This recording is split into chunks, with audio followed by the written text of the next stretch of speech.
live stream like that. I was like, well, that's pretty awesome. Because because I didn't know, I go, this guy is the real deal. What's up? This is not a live video, but it will be on YouTube. We're at MAPCON 2017.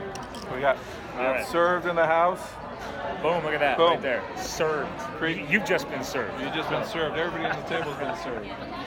All right, hold on a second. Let's fire this puppy up. Test, 1, 2, 1, 2. You already food. This is the worst food. I'm waiting.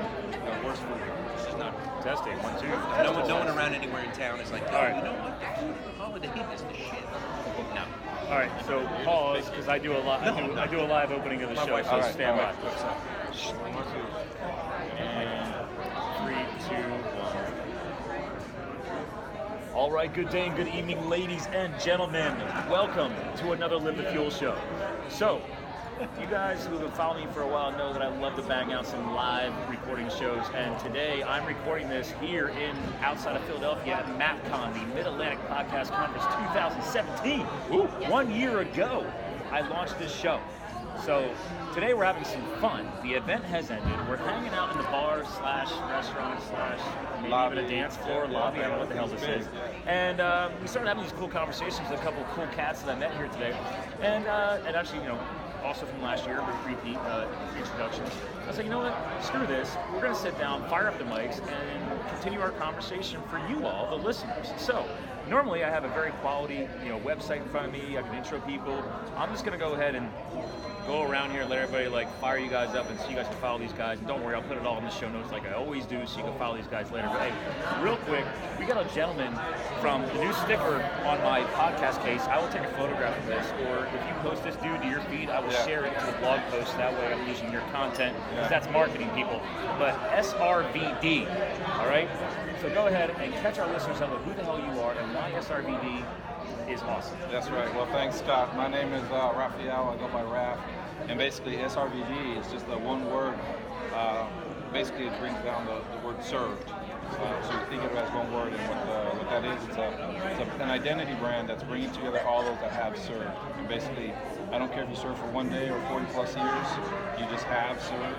And I'm developing this so that we can identify the brotherhood and the sisterhood of all those that have served. And then here at MAPCON, I'm launching on Veterans Day, Served Radio.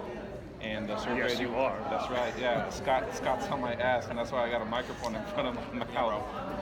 Well, especially since I just found out that I'm a part of your community, because normally veterans, you feel like I'm a former firefighter federal, so it's like, okay, I figure I'm a part of the fire world or something. But because I wasn't a city firefighter, I'm not in that union organization, so I don't really exist to them. I feel like I'm in limbo. That makes your branding, I'm under the R, man. That's SRVD. right. That's right. So S is for our service members, R is for our responders, and that's opening up the door to our fire, EMS, law enforcement, first responders, that kind of thing.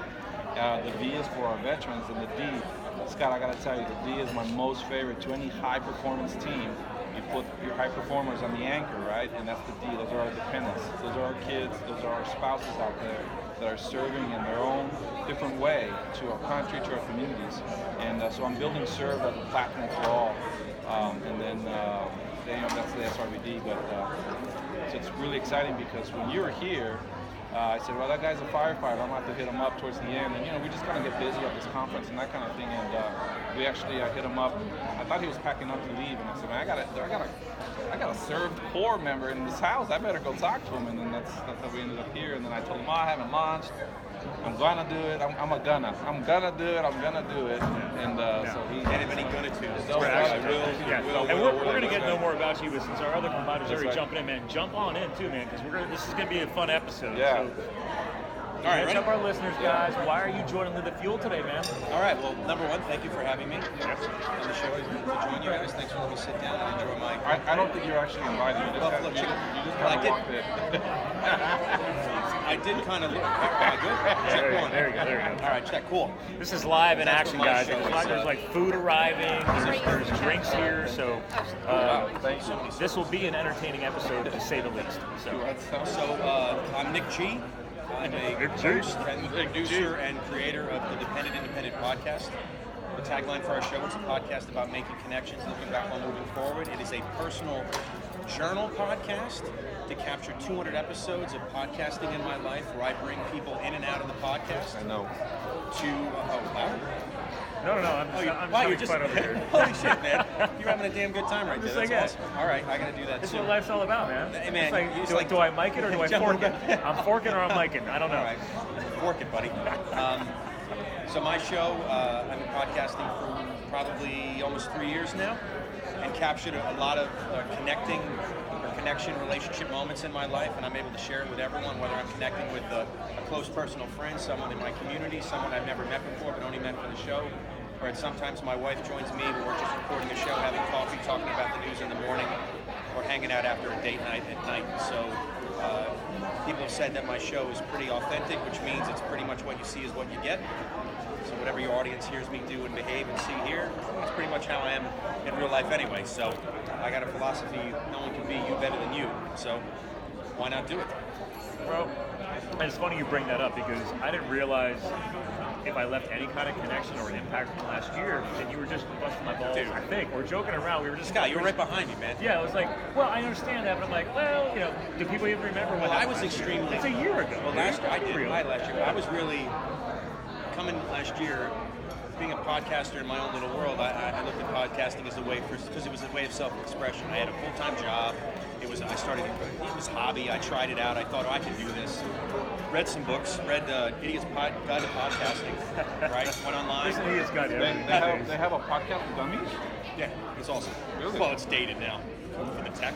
I had my art guy in my office help me pick the image, beef it up. Now I know how to do it. Beef it up on his Photoshop to make sure that the thumbnail was the resolution that ran on iTunes. Hold on, real quick though. Let's pause on that. I mean, there's companies who freak out when you use extra paper on the photocopier for your little side charity events. Like, is that an issue having like your inside guy? I'm the HR guy. They didn't have a problem.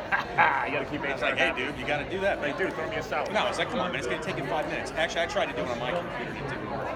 So I did that, and I can't remember why. See, this is what usually happens on my show. I completely lose the topic. When I came last year. Yeah, we're talking about now last year. Now this sounds like my show. There we go. So I come in and I'm thinking, all right, I connected with people through the Facebook group, so I knew some people coming in. We hung out the night before during the mixer. And then the next I was day, there for that. yeah, right. The next day, I'm sitting in here, and I'm around, and I'm like, oh, this is like there are people. They're like celebrity people here, like people that everyone knows. And Real quick it's for like, listeners, guys, these are celebrity podcast people. So, well, I think that's a good thing, man. So any celebrity in general, yeah, right? Like us beginners, Yeah. like I'm still a 1-year-old. But what do you think a celebrity would be in our world, right? Game. Everybody's like, No, but in our coaching world, right? Who would you think? God, it depends. Are we looking at like professional sports? Gary Vee could be one in there It could too, be, right? Yeah. Tony Robbins? Online So marketing. Gary Vee. I guess what we're really saying is celebrities could be anyone where everyone seems to know bigger than themselves. Love Gary Vee because he's like, he's like the edgy guy. Everybody's like, some people vibe with him, some people don't. Gary Vee, if you guys listen to this, your podcast sucks. I mean, seriously, I have no problem calling that bro out. Can I actually tell him something else about health? He needs to level up, dude. My friend told me. No, Scott, my friend told me. Audio quality sucks. But not even just that. He's got it. I just did that. He looks like he's 50. Boom. He's looking like he's 50. He looks like he's 10, 15 years older than us. Yeah, but if you listen to his show and his like motive, he's like, oh yeah, he's like, I'm so committed. I hired a new personal trainer. Like he's like, Oh, well, you hear that? I heard that. oh no, if you read his newer books, he does talk about how, he was so go. He was going to kill himself. He looks like he's going to drop dead. He was. And he I'm so intense. Exactly. So, and actually, this is great because you talk about lifestyle, guys. This is a great point. Even the great Gary Vee, right? Gary Vaynerchuk, viral guy online, started in the wine business. He finally admitted there's a balance. You can still be hardcore go, but he was burning everything out, man. His family was starting to get an impact. He wasn't being a good father. He's like, he finally realized, dude, if I'm gonna be able to keep doing this, I need to start taking care of my health. He hired a personal trainer. I gotta tell my friend you said that because I started listening to him a year ago, and my friend, who's an athletic trainer. Did you call him out too? He was like, he's like, your guy. I watched your guy Gary. He looks like shit, dude. He looks like he's gonna drop dead. Well, are you guys making a podcast? Exactly. doing Yeah, it man. right You're on video.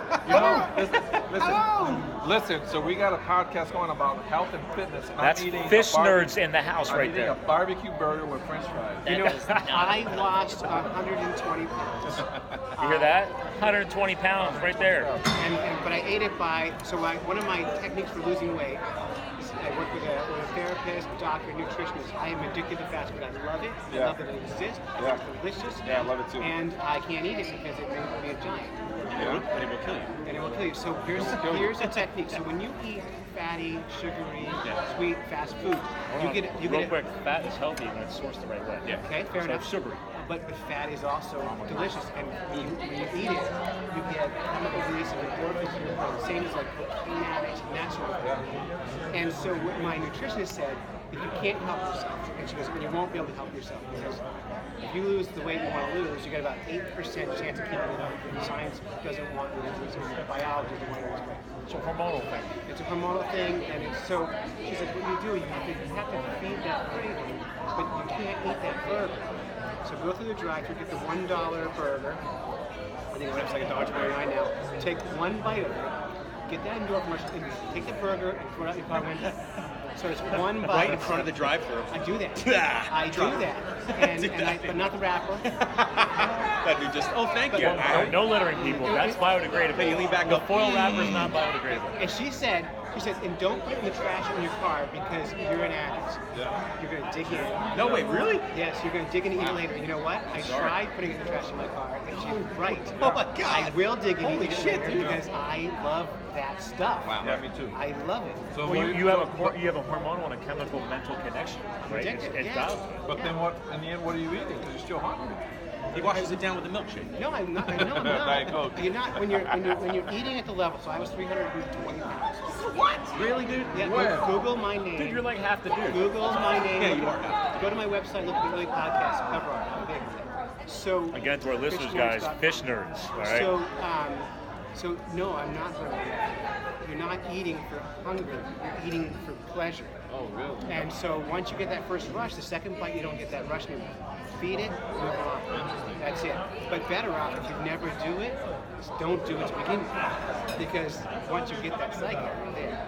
So you're better off being healthy to start with, rather than trying to beat it later on. Because I battle now. I'm up 35 pounds. Yeah, we discussed this last night. I was losing 120 and gained 35 back. So It's the beer, man. it is the beer. I drink beer all summer. Yeah. I'm done with that as of tomorrow because I'm at a conference and I have lots of beer. And because you're getting double whammy because you got the sugar and you got because grain is converted to sugar. It's a whole bottle. I'll tell you what though, I don't But get. inch your way back. It's a shock if you try and go cold turkey. You know. Well, I don't get. So like when I eat a nice cheeseburger, Yeah. I get a real genuine rush of endorphins. I feel high for a few seconds. I don't get that from beer. I smile, but that's it. I enjoy beer, but I don't enjoy beer the same way I enjoy hamburger. That's very interesting. That I don't was get any of delicious. that. I just licked your burger when you weren't looking. That's a great burger, right? But I don't get any highs off of this. Yeah. Well, I've had psychologists on the show and they've talked about how it's about, just we all admit it. We're all addicted in different ways in life. Yeah. So it's like if you can get to the point where you realize it, you accept it, you own it, and then you reappropriate those resources. I guarantee you, I've never been tested or whatever, but I guarantee you I got a lot of addictive personality. It's human. But exactly. But I've channeled it into my athletics and sports and now podcasting, right? Positive resources. So that's all you're doing, man. You're taking something that was redirecting considered negative. It's like, okay, what can I do with all that energy, all that passion, all that addiction? What can I channel in a positive way? Fishing, your podcasting, your new healthy lifestyle, whatever it may be. It's reappropriating those resources and still getting that high in a different way. Interesting. And once you get yourself hooked on that new high, you don't need the old You don't one. need the other Well, I'll one. tell you one thing. So I got down to 179. Wow. I'm not there yet. But when I did, I ran with my kids and played outside. I ran around this table 40 times chasing them playing. And after I did it, I realized I just ran around the table like 5 times. I actually cried at the end of that because I wasn't tired. I wasn't winded. It was like an epiphany, right? Like, oh my I God. just fell apart. I weeped. I was weeping. But that was a powerful week, wasn't it? You know, I still just right now saying it, my eyes are welling up. Yeah. Woo, MAPCON. Oh yeah. We're That was recording Super Joe live. Pardo. That's right. You don't know what's going on. All right, I'm gonna go back. I'm actually recording a show for the quarter there. We'll be passing by here, dude. We This just is got what happens, finished. guys. Again, to our listeners, guys, there's a lot of energy in this room right now. We just shut down a 2-day event, celebrating podcasting and trying to give back and connect connecting and networking, and there's people from all walks of life here. So it's pretty powerful. I mean, like, what are you getting out of this right now? This is just amazing. So I got a beer purchased by another person over there. Yeah, And look, Health Nut Scott, I'm having a martini. Okay, yeah, I do have the occasional reward, and then it's a dirty martini, so there's nothing bad at it. So let me say, I did order the salmon, and I got a barbecue burger. So it's just one of those things in life. You just gotta roll with it. Can I tell you something? My family, we have a curse. It's the Goldfish curse. My kids know it too. What is it? Anytime we go to thank you. Anytime we go to a restaurant, You get the wrong order? always. My son orders something with bacon, ham comes out. It happens all the time. Well, you sat at this table right where the order. Pretty much. That's Now, what happened. if I said to him, guess what happened? I ordered salmon. Yeah, what you ordered? No, my flag. I ordered salmon, and I got Our a listeners are barbecue missing the burger. story. Sorry, man. Yeah, we're talking about my family's got a curse where nothing happens the way it should. And it usually happens with food. So, we're talking about McDonald's before. It usually happened there. Where you go and you order, 6 chicken McNuggets, a chicken sandwich, and a quarter pounder, and you get 2 cheeseburgers, 10 nuggets, and something else. It's a Goldfish curse, man. But we've become really good at accommodating. Yeah. When things go our way, it's like a huge celebration. Yeah. They got everything right. Well, I ordered salmon and I get a barbecue burger. That's why you saw me get up earlier. Because I went over there and said, what exactly am I going to take a bite out of? And she says, what do you mean? And I said, I ordered salmon and I got it looks like a burger. And she starts laughing. She says, no, I thought you ordered a barbecue burger. And I said, no, I ordered salmon. And she says, oh, I'm sorry, I can return it. And I said, no, it's not a big deal. So at the time, the guy at the bar says, I'm going to buy you a beer. And I said, all right. See, so we did the reverse. So you got a beer because she got your order wrong. No, someone else wanted to buy me a beer. So beer was just bonus from somebody else. That's right. So it contradicted your. So it canceled out. But canceled I out your. stack up the curses. There's no positive that goes into balance. Listen, my wrath power. It's called karma, man. Yeah, my wrathness. My wrathism. That's what that is. The Goldfish curse and the wrathism. So instead of wrath, it's wrath with an F. R-A-F, yeah. No, R-A-F, yeah. Listeners, guys, he's talking about wrath. Yeah. Yes, not Yep. wrath. Yes. Yes, wrathness. My So wait, wrathisms. I call them wrathisms. Is it still a negative? No, because we canceled out and I got a positive. I got a beer. Negative times a negative. But I am getting We're calories. taking it back to basic mathematics, people. I got calories.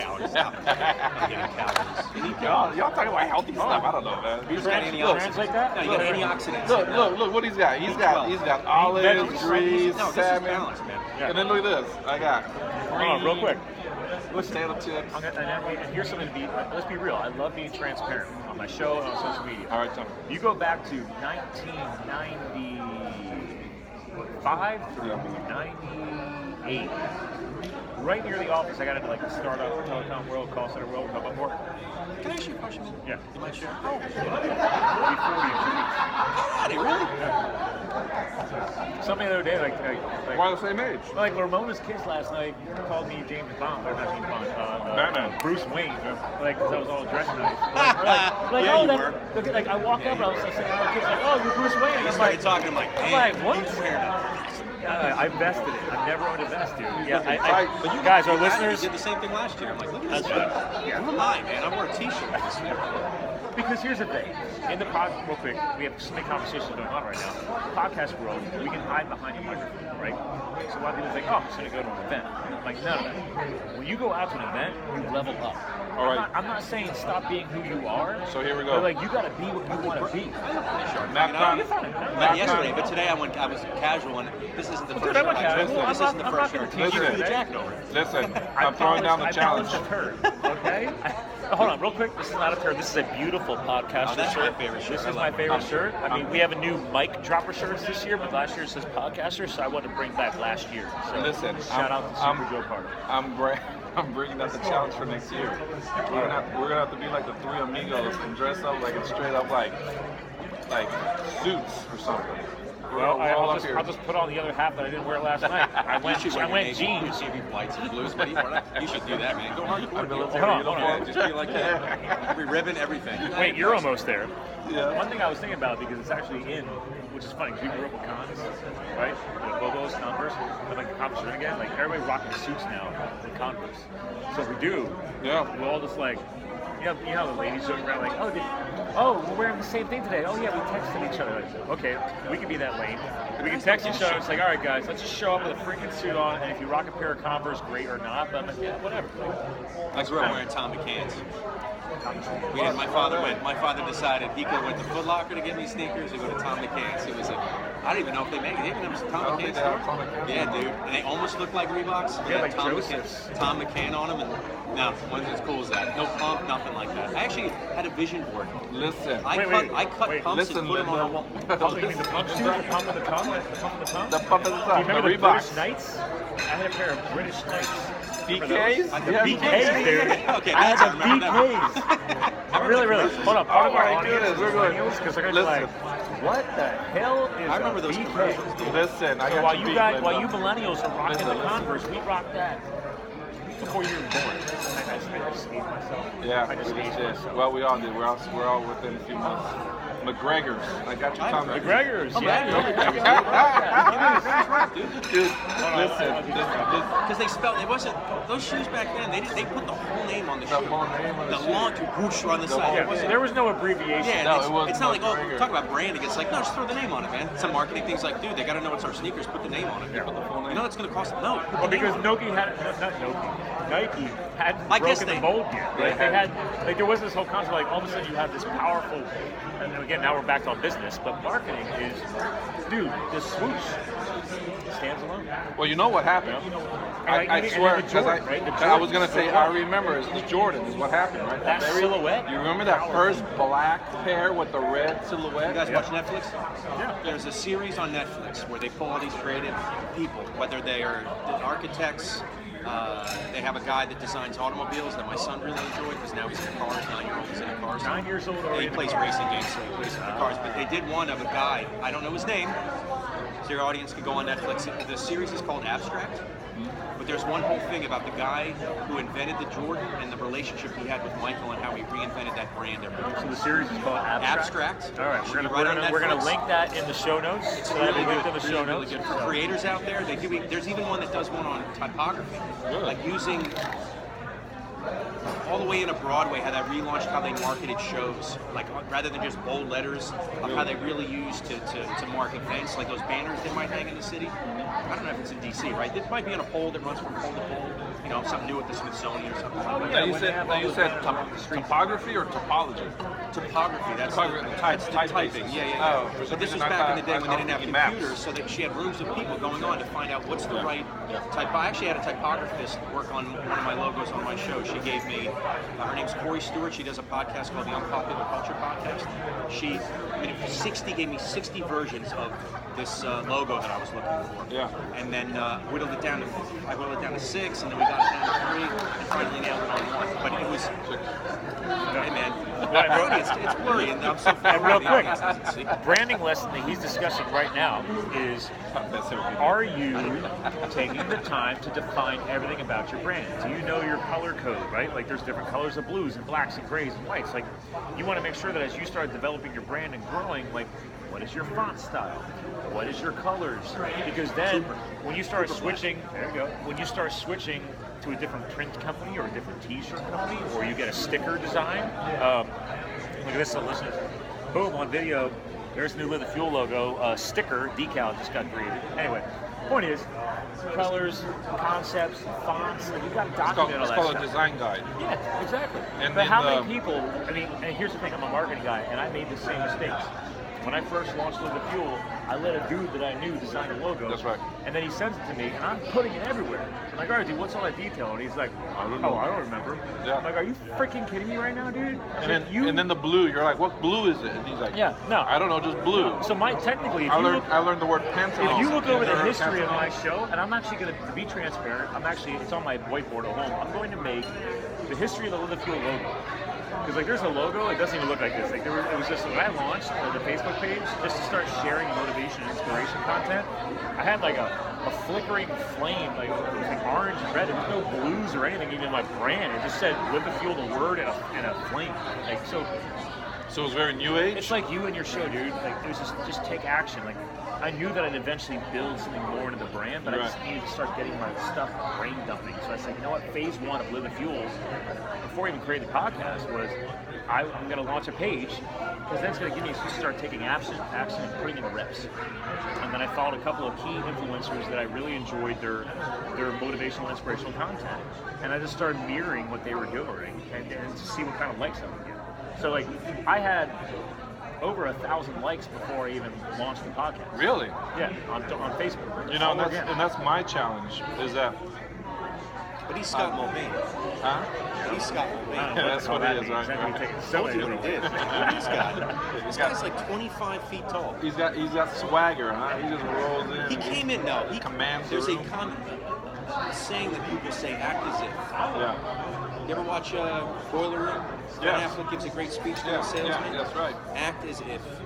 And he walked in, and my other friend used to say, walk in like you own the place, and people think you do. He owned the place when he came in. Yeah. I didn't know he didn't have a show. And he walked in like, yeah. Well, technically I did have a show last year, but it just got turned on. So you launched it when you were here? Oh, yeah. Oh, okay, now I remember. All right, launched. because that's what you said. Yeah, it went live on Facebook today. Because last year's, it did say podcast run. So, because I don't know if people noticed that, your tags. No, I this saw year. speaker. I didn't know podcasters on there. Yeah. Oh yeah, He's a so podcaster. there were some people that were just podcasters. There was one smart speaker. There was one smart staff. There you go. Why? They didn't have your name on Raph? No, so listen. Raph's tag just has a written thing. Raph, it just says Raph. Look, I'm the guy that comes to the conference Raft. and has to write his name. Can I tell you know what I thought when you came up there? I'm like, man, that guy. So you know what? That guy's pretty nice, man. He goes by one name. And I'm like, And he writes it in. He Dude, doesn't even tell me. you're like the podcasting veteran version Really? of Madonna, man. Like, oh, Raft. Raph. That's it. But that was got nothing on it. It's funny. Well, what happens is I come by it by accident, just like the burger that I'm eating today. So I drive all the way up here from DC. I'm hanging out with Mark Asquith. We're doing a free coaching. He does a free coaching Fridays on his Excellence Expected. I'm in the community. And so I crashed Mark this is free sitting coaching right over there. Facebook Live thing. And then I'm sitting there, and then about 10 minutes into the session, I'm like, dude, I haven't registered for the conference. And he starts laughing. He says, what do you mean you haven't registered for the conference? And I said, I haven't registered for it. He's like, you're sitting right here. And the conference starts like in 3 hours. And I said, I know. I guarantee you, Joe probably wouldn't even notice. Well, what happened is Joe showed up with Anthony, and then Mark, and then started talking. He says, hey, I want to introduce you to Raph. And I said, hey, what's up? And then I looked at Mark, and I said, Mark, is this the Joe? And he said, yes, this is the Super Joe. Yeah. That shouldn't know that you haven't paid for the registration. I said, oh, why you calling me out? He called me out. And I said, look, I wasn't going to stiff the guy or nothing, but, you know. So he says, then at that point, Super Joe says, I don't have a t-shirt for you. And I said, what? He says, dude, you had to register like 2 weeks before. Yeah. And I said, Do you want a t-shirt? You want my t-shirt? nah. You sure? Yeah. There are a lot of t-shirts. Yeah, like I was to say, I'm a t-shirt whore, so it's okay. Like, I think every CrossFit comp I go to, whenever, like everybody's got a freaking t-shirt. Yeah. I have t-shirts upon t-shirts. I still roll my shirts. Like I learned that from firefighting. Like, oh, like, one of our You get guys them was nice like, and tight? yeah, roll them up nice and tight. Yeah. And I moved in Why my do you do fiance. They don't wrinkle. I have a lot of t-shirts. Yeah, you fold them and then you just get them nice and tight. Yeah. So real quick, random lifestyle tip. When I left, oh yeah, I'm a big Do I life have to hack guy. fold it and then roll it up? No, well, you can. Yeah. Here's Like- what I do. like in I half, fold the right? t-shirt in half, right down the Yeah, center. right down the Because if I'm gonna have a crease anywhere, I want it right down the So sleeve right? to sleeve. Sleeve to sleeve. And then I flip the sleeve in, Yeah, and then I just roll straight in. I get rid of And I don't clothes all the tight roll time. I anymore. just don't get rid of t-shirts. Yeah, we're T-shirts giving you are my show. you guys are getting so much content tonight. It's like insane. vomit. It's ridiculous. So, but Follow me on Twitter. so the exactly. You can tweet me at Live the Fuel. I will retweet your life. I just follow you on Twitter. But seriously, so I didn't know about the tight roll. I learned about the tight roll when I ran. I don't know if I actually brought this up on the show before. I bet you did. I probably. That's why I'm going to hire what's her name, Patricia, and she's going to take all that transcript? content. And I'm just going to I'm going to launch a book about the firefighting thing. And she's like, why just take all the content of your shows? She's like, I guarantee you, there's random fire drops. That's what I'm doing. That's what I'm doing. I'm going to figure that out. But real quick before I forget this one. Oh my goodness. I bought. You ever see Easier the? than taking notes, man. Do you ever see the North Face base camp duffel bags? Yes. They're all reinforced. Yeah. So before I left the business world, I was still making good money, and I was finishing my degree on nights and weekends in 2009. and I graduated January 2010. Where were you going? Where'd you graduate? It was up north of here at the Sales University. Okay. I was a dropout from Penn State. Like I dropped out of Penn State It's all right. when I was an engineering guy because I got into a startup company and I was working my way up in that world. And I was like, I didn't know what the hell I wanted to do. So I was like, screw it. Why keep destroying my GPA? And years later, I'm like, all right, I'm gonna be the first in my family to have a degree because I thought that's what I needed. Yeah. You don't need it. You don't need it. I'm gonna tell you right now. I have a BS in marketing and psychology. I still got 50 grand of school debt to pay off. So anyway, even as an adult student. So, Listen, Linda. Yeah. I launch satellites for NASA. I don't have a PhD. There you go. Why do you keep calling Linda? I don't understand. You know the whole Linda, listen. Yeah. You've never seen the YouTube video of the little kid? Come on now, Nick. YouTube is that? Really? You don't know? So there was this little boy. About what? Oh, a year? no, I got it. A year ago? Yeah, they're like, oh, cute kid. Look at this kid yelled at his mom. And he's like, listen. Yeah, Listen, Linda, listen. And so now anytime that I hear the word listen, it automatically just flows with Linda. Listen, Linda. Cool. That's what. Now I get it. All right, you get it? All right, He was about to jump me, man. Well, This guy was before Linda cut us off, what was I trying to complete? Oh, no. Anyway, I bought one of every size of that base camp duffel. Yeah. Still have all of them to this day. But I said, all right, when I leave, I could potentially become a full-time firefighter the rest of my life. So I was like, Or a duffel bag salesman. so I'm going to go for a duffel bag salesman. So I had a small, medium, large, extra large duffel. And I already had a couple of mountaineering packs, just hiking and shit. And so I'm like, all right, I got to fit my life into 7 bags. Your whole entire life. Yep. Did you tell did you tell this story last year? No, I didn't speak with you. But did you say that at all? This, I swear to God. Maybe. Either deja, It's a either year ago. either we had this conversation. But Keep going, man. Keep going. Because if the punchline is the same, then I'm I gonna found say the Eagle Creek is another great gear company, and they had these cool. Aren't they out of Colorado? Eagle Creek? Well, Eagle Creek's an area of Colorado, but no. Anyway, these like crisscross pattern reinforced clear plastic bag, a Ziploc on the end, and a single pass airflow vent system. So you jam your shit in these different size bags, you lock the Ziploc, and then you roll them, and it pushes all the air out there into the bag. So that whole tight roll thing, so I would roll my clothing. Then I put them in those things, and I rolled those things. And then I flattened them back out, and I just layered them into the duffel bags. So I had a bag of ski gear, a bag of rock climbing gear, a bag of biking gear, and then in the end, if you got rid of my athletic lifestyle, one bag was my personal clothing. So I went from a 2,000 square foot townhouse to a 1999 Subaru Outback wagon, a mountain bike, a road bike, a pair of skis, and the 7 duffel bags. That's a 7 bags. serious 7 bags, lifestyle and change, moved man. into the barracks of the fire base. That was what I'm saying. That's how I learned about t-shirt rolling. Everything and you shit. went over, dude. What you just talked about. That's insane, That man. is everything. Every guy I know sits watching TV on a Sunday and a commercial goes on. Everything you just said, we see it, something about that. Man, I should do that. I should do that. Everything This you guy just did said, it, you right? said everything. Rock climbing, all that. Yeah, Yeah, I should or do that. either that or the ego that kicks in that goes, hey, I'd be good at that if I I did could do that, I that's could right. probably, I could This guy- change this my guy- life. this Dude, guy we just already did brought it. up That's Nike. what you are, man. Just fucking do it. Just Just do it. you're the All right. entity. No. So share with us this what you said today is game changer. Tell me what you and your buddy say. No, we're not changing anything. We just say No, what no, we're no, going no, to do. no. Oh. I have a close friend of mine. All right, listen in. This is Close good. friend of This is mine. good stuff. He is an activator. He'll never admit it. He's probably the most humble people I've ever met. But in the town that we live in, he has a legacy. When in high school, all the people know the parties this guy would have. And he didn't just have parties. He got T-shirts for the parties he had in high school. Right? He had full pigs on spits. This was not. There's stories. Remember that time? This is not a casual I knew party. someone who told me they were in a car accident once, and it was a really very violent car accident. Yeah. And the woman that was telling me this remembers that when they took her to the hospital, they had to cut off her shirt. She was so upset that it was a shirt that she got from one of his From the parties. party? Oh, Are you no. serious? Because Oh she'd my never God. get it again. I was like, whoa. was So so we serious. go on vacation with this group of people. All of our daughters dance, and I think we were in St. Augustine, and we were all talking about what we wanted to do, and I think we should do this, and we should do this, and we should do this. And after one point, he got so frustrated with me saying that I wanted to do something. He looked at me and says, "Dude, don't talk about it. Be about it." Be about it. So all that does is by just saying that every time you decide you want to do something, it'll speed up that process. Either that or you just decide you're not going to do it. Don't talk about it. Be about it. Be about it. So. And what's so your Nick, boy's name? Who said that? His name is Sam.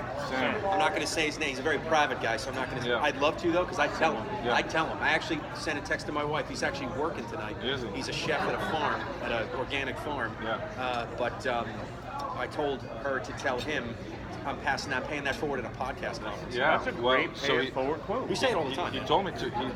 He wrote it down. I said, tell him that he's We were talking about it. Sam, We were I said, talking about it, someone and he wrote it says, He'll "Don't laugh talk at about it. Be about it." He's And I said, an "Man, that's- unbelievably cool, That action word. good be. person. This is the kind of guy that if you do something, we were at some event or going on vacation or something, and we didn't have a bag. We didn't have there wasn't like a solid bag to carry what we had. And he goes out online, buys a sturdy canvas bag with our family initial on it, and gives it to us as a gift.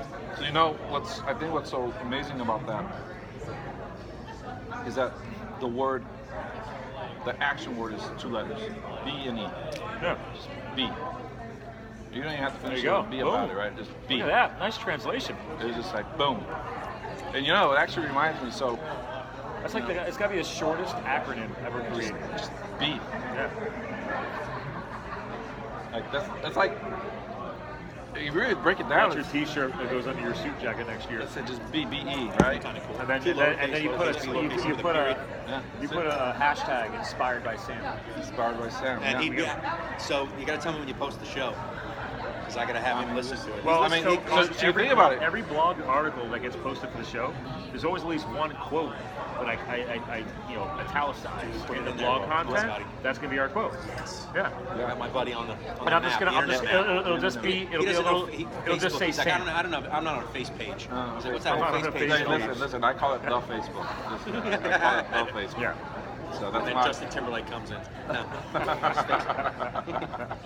Well, no, but listen, we were talking about Nike earlier, right? Nike Yeah. had to go just do it, right? Sam just be it, just be.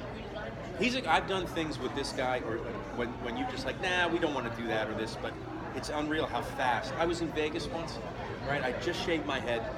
I shaved 2 days ago. Or I shaved, right? I did the whole clean thing. I have, for your audience that doesn't see me on video, my wife likes the beard with the bald head because 2 weeks ago I shaved the whole thing. She said there was too much skin. So she said, you got to grow something out. Grow your hair or your head out. You got to do something. So we were in Vegas in You're just slick. in the You're looking Venetian, young. man, and the girls are going shopping, and my buddy just goes, hey, man, do you want to go get a shave? And I'm thinking, and I'm like, shit, yeah, I do. Is that like a thing? Hold up. No, you gotta roll back. The art of shaving, that it's like a high-end shaving. Oh, the art of place. shaving place. There. Yeah, store. And in the back, they had you can get a shave, so I had What? Yeah, they sell everything online too. Art of Shaving. I didn't know the it's Art a of thing. Shaving I don't store use them. had I used them before, but then I realized I could used get to this. use them, They're expensive. It's nice, and it's kind of a ritual, really. Is it really what it's all about? But It is, but I've only done it 3 times in my life, but I must have sensitive neck skin. There's something Well, rare that's to the learn oil about, that they- Scott. no, there's I a have lot of sensitive neck products. skin, but when they do the straight razor, I've always wanted to get the classic. Where they, the barber they sharpen range. up. Yeah, Yeah, all like these are branded razors. No matter what, I'm always bleeding. Well, because you're going against the grain. Well, there's that too, but it's like I'm like, dude, it's like I want to. All these old movies promote the whole old-fashioned straight razor shave and everything. I'm like, Do they throw I'm the done. hot towel on your face? Oh, they do the hot towel thing. They do the hot towel and cold towel afterwards. We've tried it all, dude. Really? It just doesn't work for me. So it's Yeah. like, all right. But see, So we got a hot shot that has got sensitive I got skin. sensitive neck skin. That's why if you look at all my so fire when photos, I'm mountain rocking, man You beard. got- when a I'm big rock grizzly. climbing on the back of a horse, Yeah. that with no saddle, and I'm fighting a fire, Riding the horse. right, with a hose, 7 foot tall, like ball and I'm on a ladder with one hand on the ladder, and getting I'm holding an old lady under Where's my waders? under my right leg. Where's my waders? It's getting deep in here. Where's God my, forbid you where's try the to fish shave me, cast? bro, because I'm gonna. Where's fish, Probably- where's fish nurse, man? I need my probably waders. double It's bleeder. Get the toilet paper because you're gonna start putting the things It's there. getting deep. No, I'm a bleeder. We got a bleeder over here. I Come on. get- so I went from the art of shaving That was to the first time I ever grew a beard out. $3.99 Gillette What they hit you with? sensitive. What? for that service? And you went with the bag. Oh, it was expensive. I think I paid $125 for it because you pay. Oh, because you did the head too. Well, and we tipped. And we tipped too. No, it was worth it, dude. Come on, it's a one-time thing. No. As soon as I got through it, photo? as soon as I got my face done, I said, you know what? Because I shaved my head But this the was day Vegas, before, too, right? yeah. It's And on I said, Vegas. you know what, man? How much for my head? And he goes, yeah, we'll do a full scalp massage. I'm like, do it, dude. And I just went back in the chair. Oh, here's The girls were out. I didn't have to be anywhere. We weren't with our kids. We flew in that morning. We didn't give a shit. Dude, that's like you got like a mani pedi, but like man version. Heady. So speaking of that, I will tell you right now, I have no problem talking about this.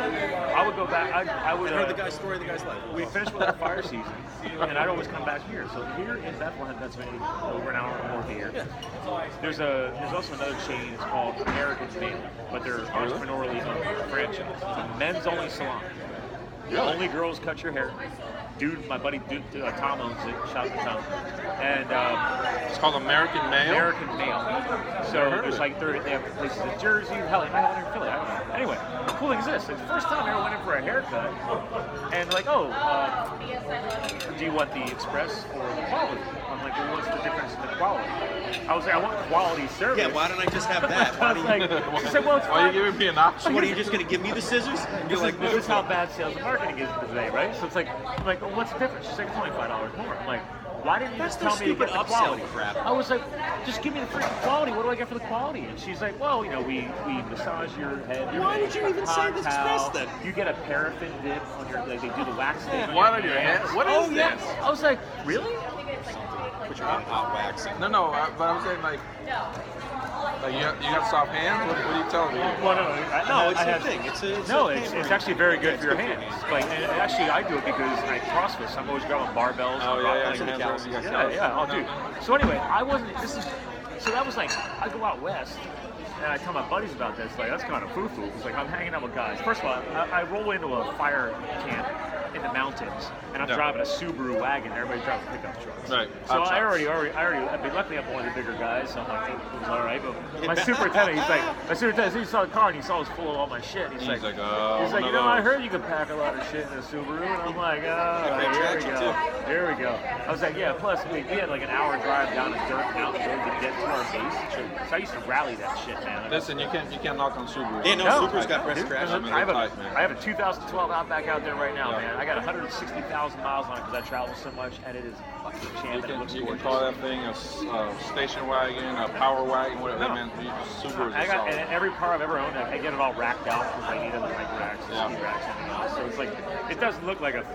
I got sweet racks. I will never be the man you are, my friend. The kayaks, the whole bit, man. do it. I don't kayaks. You know what's kind of I cool don't though, kayaks. Scott? You're not just in like one thing. You're like, well, I kind of do this.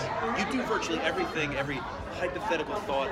Well, of here's a the dad. How about this? A dad. Maybe I'll use that for example. What's a dad? Like I'm a father. Okay. So when you become a dad, you get a little bit of Ain't gonna happen. this, but you get a little bit of this here. Because like, man, I can play with my kids, man, and you make concessions. Maybe you buy the minivan. You know, damn, I think the minivan would be great. Listen, It's don't almost, knock minivans, man. it's They're almost a actually really pickup truck, comfortable. Scott, because you can take the seats out. Dude, put my wood in buddy there. pimped his like adrenaline junkie minivan. He's got What it do you all have, geared you know, out. Manny? Dude, he's got a hammock in his minivan. So when he goes camping and goes mountain biking, Yeah. he hangs and sleeps in a hammock. Where does he in put the minivan. car seats? I don't know. No, the car, like baby seats. He has a kid. No, this one, no, he has a kid. But, you know, But they don't go on that trip. He's ripped out. Actually, Listen. he can't Those leave it in. minivans, man, I tell you what, it's We like just you're, we had one. So Second we row. drove it. Now we it's drove like it. it's like you're riding Now we in a drive freaking lazy a, boy, Dude, man. it is nice. I used to manage a Type car two we rental got now. company. The Honda Pilot, man. You do like gotta, a gaming you gotta, system in the back. you gotta trade in your man cars for a little bit, but it's all right. You do it for the It's kids. not my car. I drive a Sonata. That's right. I'm a Hyundai guy. All right, there you go. There you go. Well, You anyway, do that. kids. My son constantly asks me, how fast does this car go, Dad? I go, well, downhill, full speed. It goes pretty fast. Well, I own a Honda Odyssey. And Yeah, those things. Yeah, those we things just are traded ours in, man. In 2000, I managed a car rental company, and that's when like the Honda Odysseys like came out. They got all nice. Yeah. And I The new Buick. the brand new ones arrived in the fleet, and I was checking them in. I'm like, I'm gonna go test drive this puppy. Brand new Odyssey, 6-cylinder, leather. I was like, all right, I'm not a family minivan kind of guy, but I was like, this is a nice. That's All not that, bad. dude, I jumped that bitch over some railroad tracks because we have railroad tracks behind our Bottom it out, office. man. So every vehicle, I always jumped it to see how well we do. I mean, I don't recommend that professionally in your job, but Why would you do that? because I manage the branch, and if I broke it, it would just go send it in the dealership. Dude, I would destroy that minivan if I drove that up a jump.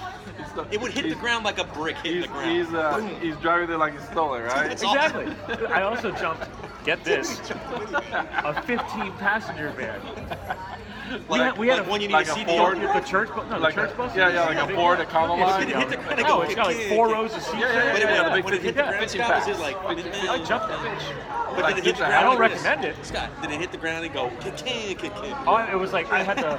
Like I was like big pimping on the front end or something. I don't know what was going on. Yeah, but I didn't break anything. But those things were pretty. I don't recommend you do that either. Those things. I'd love to take a test drive, honey. Let's go test a drive thing, you guys. If you want to see how this thing, see that hill right there, hit that full speed. Those things That's a flip all the 4-foot time, incline. man. Hit it. They're so, Well, they're right, so so my trick unstable. was this, and the best part was my car rental branch was right across from 3 dealerships. So Hold up, we're talking like an Enterprise, Alamo, I was, something like it that? was actually the company's based here in Philadelphia. It's called Express Car and Truck Rental, and I had their Hopefully Northern Express branch. Car, Truck, and Rental is not listening. Well, this is many years. This is Raph, 2000. here's your Honda. This is 2000. This I is mean, two- your Honda. Honda, 2009. 06, and it Yeah. killed it. Doors didn't even open anymore. Yeah. They traded it in. Yeah. Luckily, I hope they didn't use that door when they traded I will it. tell you, those Hyundais. I have a Hyundai that I drove Honda. mine. Oh, Honda? Honda's awesome. I'm a Honda Honda's man. awesome. I'm a Hyundai driver because Yeah. my last one hit 211 on the way to Nice. the dealer Yeah. in a launcher, 11 years, and this one I'm already at 87 and it's 5 years Now old. you know Hyundai's come a long way. Their body styling is actually kind of nice. Well, yeah, actually, I was just watching this like new show on Netflix, and the characters are portrayed as like executive multi-millionaire like CEOs, and you know Hyundai's sponsoring this show because How many Genesis? the driver pulls up in a Hyundai. So I see the Hyundai logo. It's all blacked out, like SUV, whatever. Like it's like VIP Cadillac, and picking up the CEO, and I'm like, Well, it's a Hyundai logo. Wait, other They- than went they cheap, have- dude. No, So they they- made it look like a pimped out like No, they have one. Dude, they had a tuxedo-wearing driver pick up the CEO in a Hyundai. in a Santa Fe. No. the company car. Hyundai has a top competitor that competes with Mercedes-Benz and BMW. Oh, you mean that luxury? It's called No, I thought it was Equise, the- something Equis, EQI. It's a model? Equinox? No, it's called Equus. Equus. Equus. Yeah, something Well, like that. That's whatever. higher than I the just Genesis? saw the Hyundai it's- logo. It's like $80,000 or $90,000. Really? All right. Well, there you go. Yes, they have an 80 or 90. No, I take You it guys out. are learning No, I take so it out much and jump the tonight. railroad It's tracks because I'd be like, ridiculous. who gives a shit? Here, just leave it look Dude, it that's up real awesome, quick. dude. Yeah. I never It's heard called- anybody say I that. was sitting there are they literally trying to portray Hyundai as a VIP? No, I was talking about you. They're I was trying talking to. about you jumping the tracks for the Hyundai Odyssey. Oh yeah. They're trying to. They're trying I'd to. pay to see that. That's awesome. Dude, I mean, it wasn't like a massive leap. Plus, I was Just your jumping intent. uphill. You're Florida, right? I jumped uphill. You're Florida. Yeah. So the cool thing was across the street from me was a railroad track transition, but you came through the light. And it flattened and started to ascend, and then leveled out to a track, and then ascended again. So you went over that could bump. jump it there, hill see? to hill, And it'd be in the air. and you could get a 4-point landing. So that's why I didn't break the axles or the suspensions and that's why I eventually leveled up to the 15 passenger van. I'm like, can I get enough power through the intersection to clear and get a 4-point It's like in landing? Speed, man. When they go off that bridge, so the front of the bus Right. just goes like Yeah. that. It just It's goes like that. You don't want to There get you a 2-point landing. You really want to go for the 4-point landing. There So, it is. It's about $68,000. yeah, that thing. But that looks like it looks like if you put a Mercedes. No, but they had an SUV in the show too. There was a car, like a limo car, and a limo SUV. So I don't know what SUV is. And it's called the Hyundai Scott, I'm gonna turn into EQS. pumpkins. Okay. You're turning All right, into see you pumpkin. later. All right, see you later. You're gonna fall asleep? I see my. I think Yeah, it's he's about gotta time go I to the get home. film, I got to be so- up early. Okay, see, there it is. Yeah. We got Whatever that soccer. Hyundai is. My son's got a baseball game tomorrow morning. Well, this is already probably one of the most unique episodes we've ever had on the Really? show. So if you got to drop out early, we can close it out. It's not a big deal. 47 Or we minutes. close it out now. I really don't care unless you want to keep chatting. If we're So only what's the at, check-in time? Looking we're at like that video. 47 minutes. 47 minutes. dude. My show's Bullshit average like an hour. the best one, Yeah, man. exactly. I could talk to So a we covered a lot of freaking tree. things. Yeah. We talked about the Dude, addiction of fast food. We talked That about was really high-end. interesting. Oh, rewind to that story real quick. In the 90s, I used to eat bacon double cheeseburgers from Burger King. Yeah, so you guys who listen to my show, yeah, I was that guy. Now, granted, I was never really extremely overweight, but I was definitely You know like soft. I was very think that's soft. the kind of issue that I have is that I have a high metabolism. So mine stopped around 38. Yeah, but I mean, eventually, It's gonna slow down. and, I mean, You let's got be like real. 2% body, 14%. 7 or 8. I'm up to 26, I think. Maybe. But it's on the. But I'm not. I mean, I look all right, right? Do I look Fine, okay? I look No, good. no. You know what? I need to. You're hold on. What do they call it? The dad bod? The dad bod. My buddy goes, I wore a tight You're shirt better one day. than My that. buddy comes up, man, you look swole. He said, I was like, all right, man. You look swole. I There wear you go. tight shirts. I had this polo shirt that makes me look Hashtag like I'm so ripped. swole dad. Hashtag swole dad. I'm like, There you go. swole. Swole dad. What were you gonna say? This is very insane. I said something. No. Back to the burgers. Oh, No, Yeah. back to the burgers. But what started this, what actually fired this all up, you need to tell everybody about the Stitcher thing.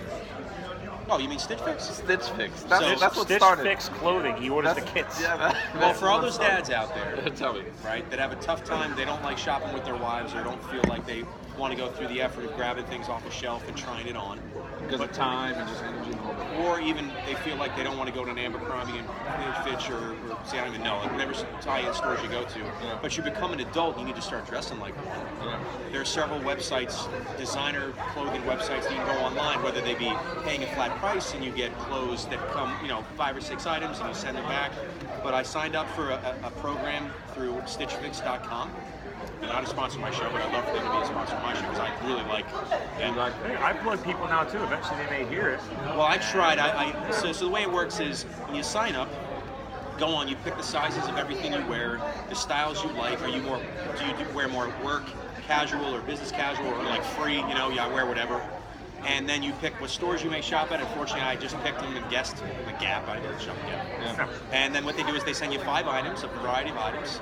You get to rate when you get them if you want to keep them, what you like, is the fit great, is the style great, and the more feedback you give to the designer, and mine is Sherry, she's great. And you get assigned this designer. That's what I thought was Yep, really same neat. one, because the whole idea is she gets to know me. Now, the cool thing about being a podcaster, and they tell you when you sign up, you want to put any of your social media down because you might have pictures that shows your designer what you like to wear and who you are and what you do, your lifestyle. Yeah. So that's all out there. I don't even know if I know she might look, but I don't know if she follows. Yeah. But even when she found out I was a podcaster, the cool thing is, as they send you things, you can time it every 3 weeks, every 2 months. You can, depending on when it's expensive. I mean, it's pricey. It's Yeah. not like You're paying for a premium. for 5 items you might it's a spend. white glove services. What they would call But the it. great thing about it is, if you buy all 5 items, they take 25% right off of it. If you don't buy anything, it's a $20 styling fee.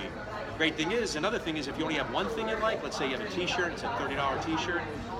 If you pick that one item, they take $20 off because you got something, and you pay $10 for a $30 shirt, which is kind of amazing. Oh, I see what you're saying. So it allows me to not feel the pressure of going To the store, but going you to the get. store and do it. How often is it getting delivered? I have it on a timer about every 3 weeks, every 4 weeks. They send you a pre-stamped envelope, You have like to return a it. rubber envelope, and you just throw it in. Now, you said about my designer named Sherry, but she knew I was coming here to the convention, so I think she recommended what I'm wearing because she sent this, and she knew I had these jeans. Yeah.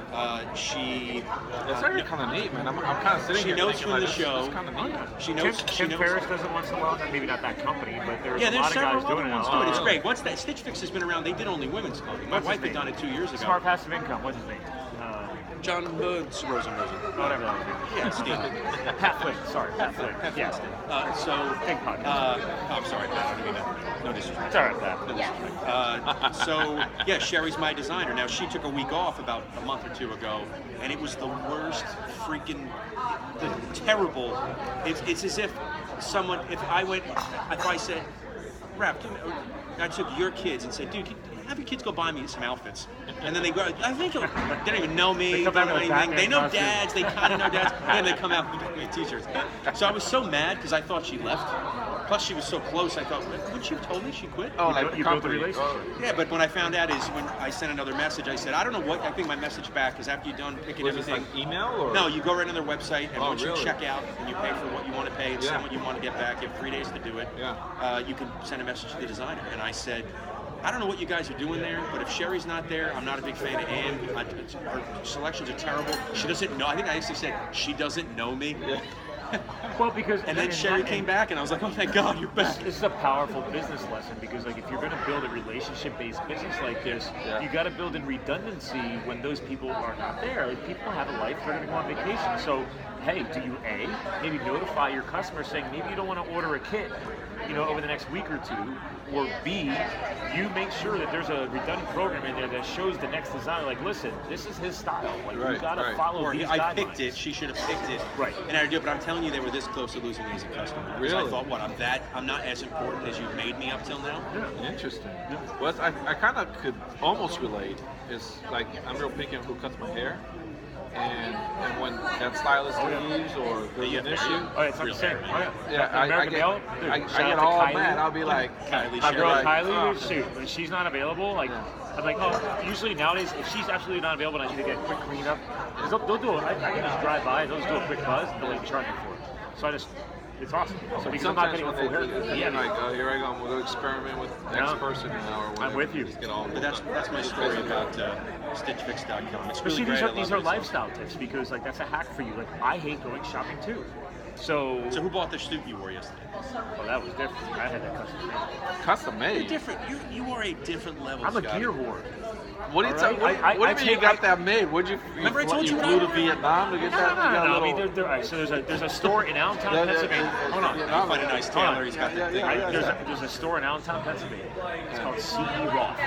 They've been there for over 100 years. My dad got his tuxedo suit or whatever for his prom. Like we're talking like an actual artist and like someone that is. No, like it's like this is all they do. Like they're formal wear. They It's a tailor. It's a tailor.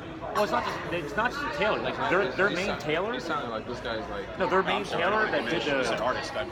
Well, he's the tailor. No, like an artisan. Like yeah, someone C.E. like, Roth. You go on their website or you go there. Dude, like people go there to get their wedding tuxes done and stuff like that. But here's the best part. I was getting ready to go to a charity gala event, so I was gonna rent a really, really nice suit. My old suit's like 15 years ago, and it looks like ass. And I've had it redesigned twice. What does redesign mean? They try and modern cut it. I could probably get my but suits if your recut 'cause suit, they're too big. depending on how old, I didn't but even know that Straight 90s existed. cut, man. yeah. But my old cut, dude, it was too much. Not fitted. They're not fitted. They're not fitted. So Exactly. they Now go I'm in so and they take it swole. apart. Now I want to Exactly. I want to look real tight in my suit. Well, that's my thing too. It's like, dude, I like athletically cut clothing. And my suit made me look stupid. We are creating a new podcast. Like There we this, go. Like this thing might spit out to be like the old Like guys. The old guys, right? Not even that. Breaking- Like I don't want to be old. breaking All right. 40. Breaking 40 We and can all becoming get on. old. We can all get on a conference call webinar together, but we all have to at least put our suit jacket on so the video looks better. I got one I'm for not- Stitch Fix. There It's a you go. blazer. I got a black put blazer. On, we'll put on. Heavy We'll wear shit. like our favorite T-shirt with blazers, and that's right. how you co-host the show. it. Like you're not allowed unless you got a suit jacket. Sirs, that's what we're going to call the Yeah. show. right, Sirs. my, To SIRS. close out that point was C.E. Roth, 100-year-old company. You go there, rent tuxedos and crap. I was gonna rent a suit because I didn't want to pay for one. He's like, this guy, he's like, for $100 more, I could literally order you a suit from Italy. We'll custom fit it to you exactly what you were gonna rent. And I was like, You can sold. take it home, yeah. I was like, yeah. And I was like, it's the modern slim cut suit, you guys. Yeah, I was it's like, nice. dude, It's it fits so nice. I was like, I gotta and here's the best- recut my suits. I didn't think about that. and here's the best part. It's not fully like handmade for me, like from start to Yeah, scratch. It they was already- got it. They got yeah. off, and then they take measurements and they tighten it up. $280. Really? Not bad. That's from Italy. But this is Italian. I mean, I was like, what? I was like, are you kidding me? I was like, how do you do that? He's like, well, we're not Men's Warehouse and all those chain stores. Yeah, He's like, we have our relationships and blah blah blah. I gotta do that. I've been I gotta renting find a stuff guy. like for years. So that's my new guy. Who's your guy? I'm gonna hang with the tailor. Yeah. Really? The tailor? Good Taylor. Oh yeah. And a barber. Oh yeah. Now, literally this week, I found a guy in Scranton, Pennsylvania. He's a haberdasher. Oh yeah, haberdashery. Haberdashers is I'll from make it old dirty. England. I'll make it And dirty, they're right? like the I don't want to call them snooty, but they're like the fancy tailor, like old school methodology. Like they they will bring in something, measure you, and they will literally order. You pick out the fabric, the style, and they're from that street in London. What is that? I don't know, but like it's an art. And Mark would know. I met a guy in Scranton this week. Yeah, I was getting an espresso. Is he from England? Yes. I mean, London, I mean? Is he London? But I'm gonna bring this dude on the show because he's like 30. He's like not even 30 years old, and he wants his own. He loves clothing. I could do this for another It's hour. called the haberdasher. Oh yeah, you can head out. Is that cool, dude? Yeah. I don't want. I want to go We're by. having fun. We're just I doing want to whatever. go by to be. Oh, look who's here. Oh, yeah, this is perfect. You gotta head out because of your I gotta family. get out. You You can wanna jump take- in. why don't you take my seat? Yeah, it's live, Mike. We're just hanging out. Yeah, it's Yeah, live. Ralph's taking a break. I gotta And we go. got I video. gotta- We got I'm turning video into a going pumpkin too. man. Are you on YouTube or something? Well, this will be on YouTube. Podcast Junkies just rolled in. Good tips. Yeah. had the yellow shirt. I got to get one. All right, hey, thanks for letting me join your show, Scott Mulvaney. Anyway, real quick though, for our listeners and for the video watchers, remind them how they're going to follow you, man. They can check my website out at thedependentindependent.com. You can find my podcast, The Dependent Independent Podcast, anywhere you can find Scott's. And follow me on Twitter, Dependent_Nick. I'm also on YouTube. Yeah. And Great. again, You can see live. listeners, all this stuff will be in the show notes, so if you don't forget this, it'll all be linked. Don't worry about it. Now let this guy get back to his family. Did you You really gotta get back. Did you really get your We're gonna be catching up. Good. I'll get you on for like a dedicated episode later. We're having a blast. I just saw an empty microphone. That's it. It's addicting, right? It just happened. Did I crash a party? Yeah, we're just chatting. We were chatting when we were waiting for the food, and I'm like, we're just throwing out so much hilarious bullshit. And I was like, we should be recording. What's the topic? We just I have. all over the place. This is the most diverse topic. Yeah. Well, it's not live, but it will go. He keeps blocking me with his water, man. Yeah, sorry, man. Well, no, hey. Wow, for someone who hasn't even started podcasting yet, he's really demanding. I know, right? Like, this is the guy who hasn't even pulled the freaking trigger yet. And we're shouting you Listen, out I online. got my right? ATR 2100 in my bag, and I said, Yeah. let's do this. Okay. Well, I had more with me, but I let you break your gear out. How many ATR 2100s are in the house right Well, now? I rolled in with two.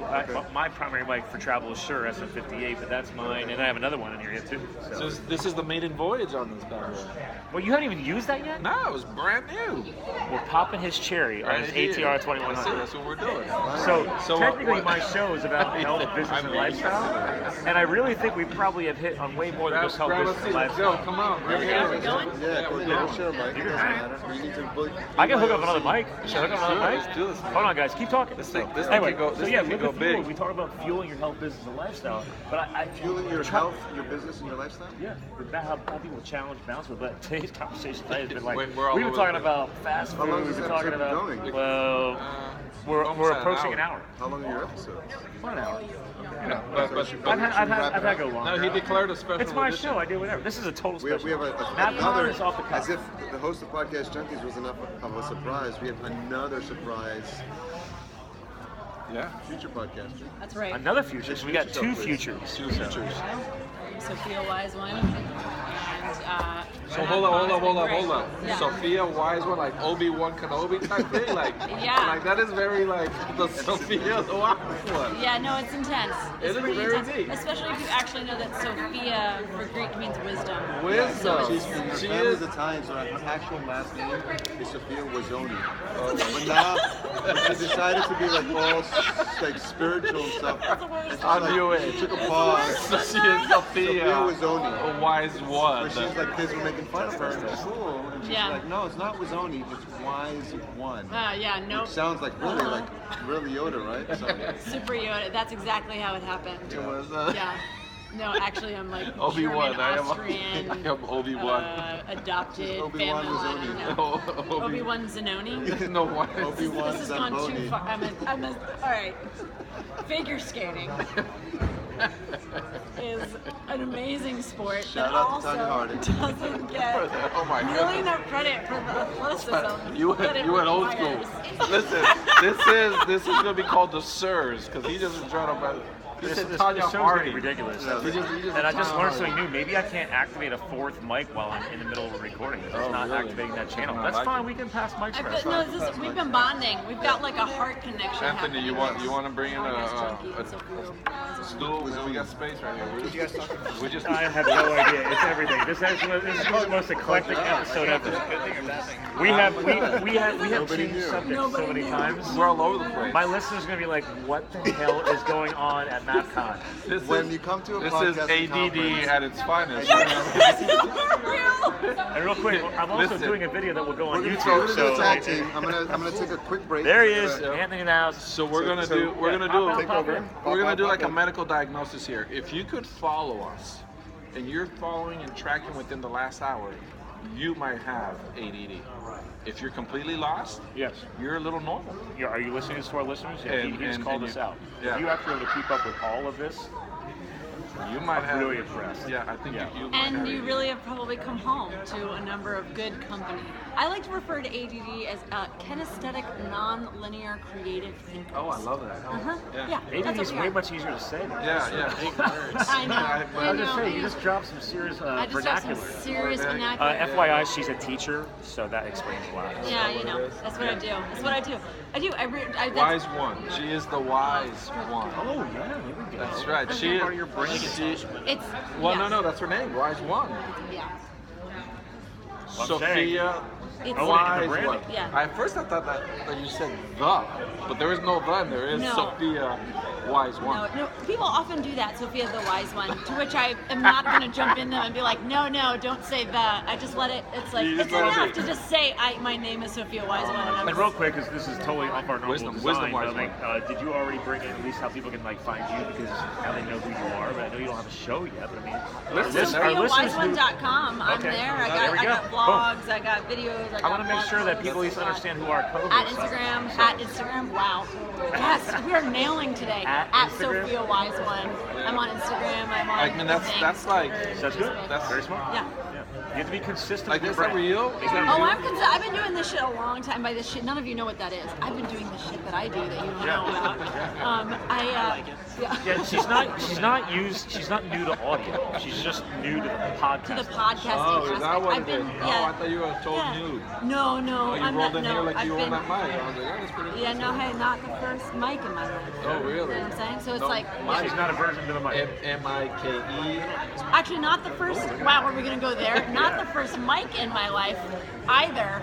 But I told that you, you was guys short-lived just dropped in enough. on the most craziest episode in Live the Fuel history. Okay. Oh wait, but can I jump on that for a second? This is special edition, This is brother. This is super beyond. special. I mean, I've the whole time we've been recording, I've had You have to put explicit 15, on this. 20 different ways to name this episode, and I'm still lost. I don't even know what to call. I'm just gonna call it the eclectic one or something. I don't know. Yeah. Yeah. So okay, fueling. All right. So one Yeah. of the things I've been doing for a long time is teaching improv. I owned and ran a live-action role-playing game camp. Really? So yeah. That's so a thing?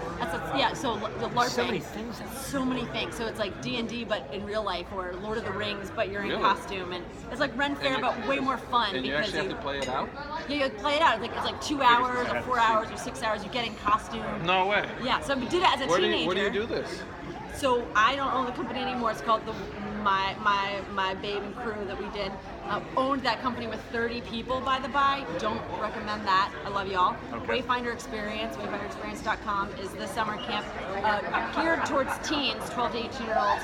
I recommend all of you listening that have kids, best camp to send your children to across the board, hands down. But they also do adult weekends in the fall and things like that. But I grew up doing this, and then we did it ourselves in my 20s for a while, and then we sold it from 30 down to 2. Shout out Corey and Trina for all your work. But when I teach improv, we used to teach the rules of improv, and it always drove me nuts because every time you make a rule, so I try to, part of my work is demystifying spiritual practices, and Yeah. I think that's one of the major ways that patriarchy is taking our power is by making our instincts and our natural rhythms magical or special. And the truth is eventually do it. That's how I do real quick. So bring it You know back what? to fuel. Listen, but let's. Wait, She just leveled the episode. Wait, no, but stay with me. Like my head is. Oh, go.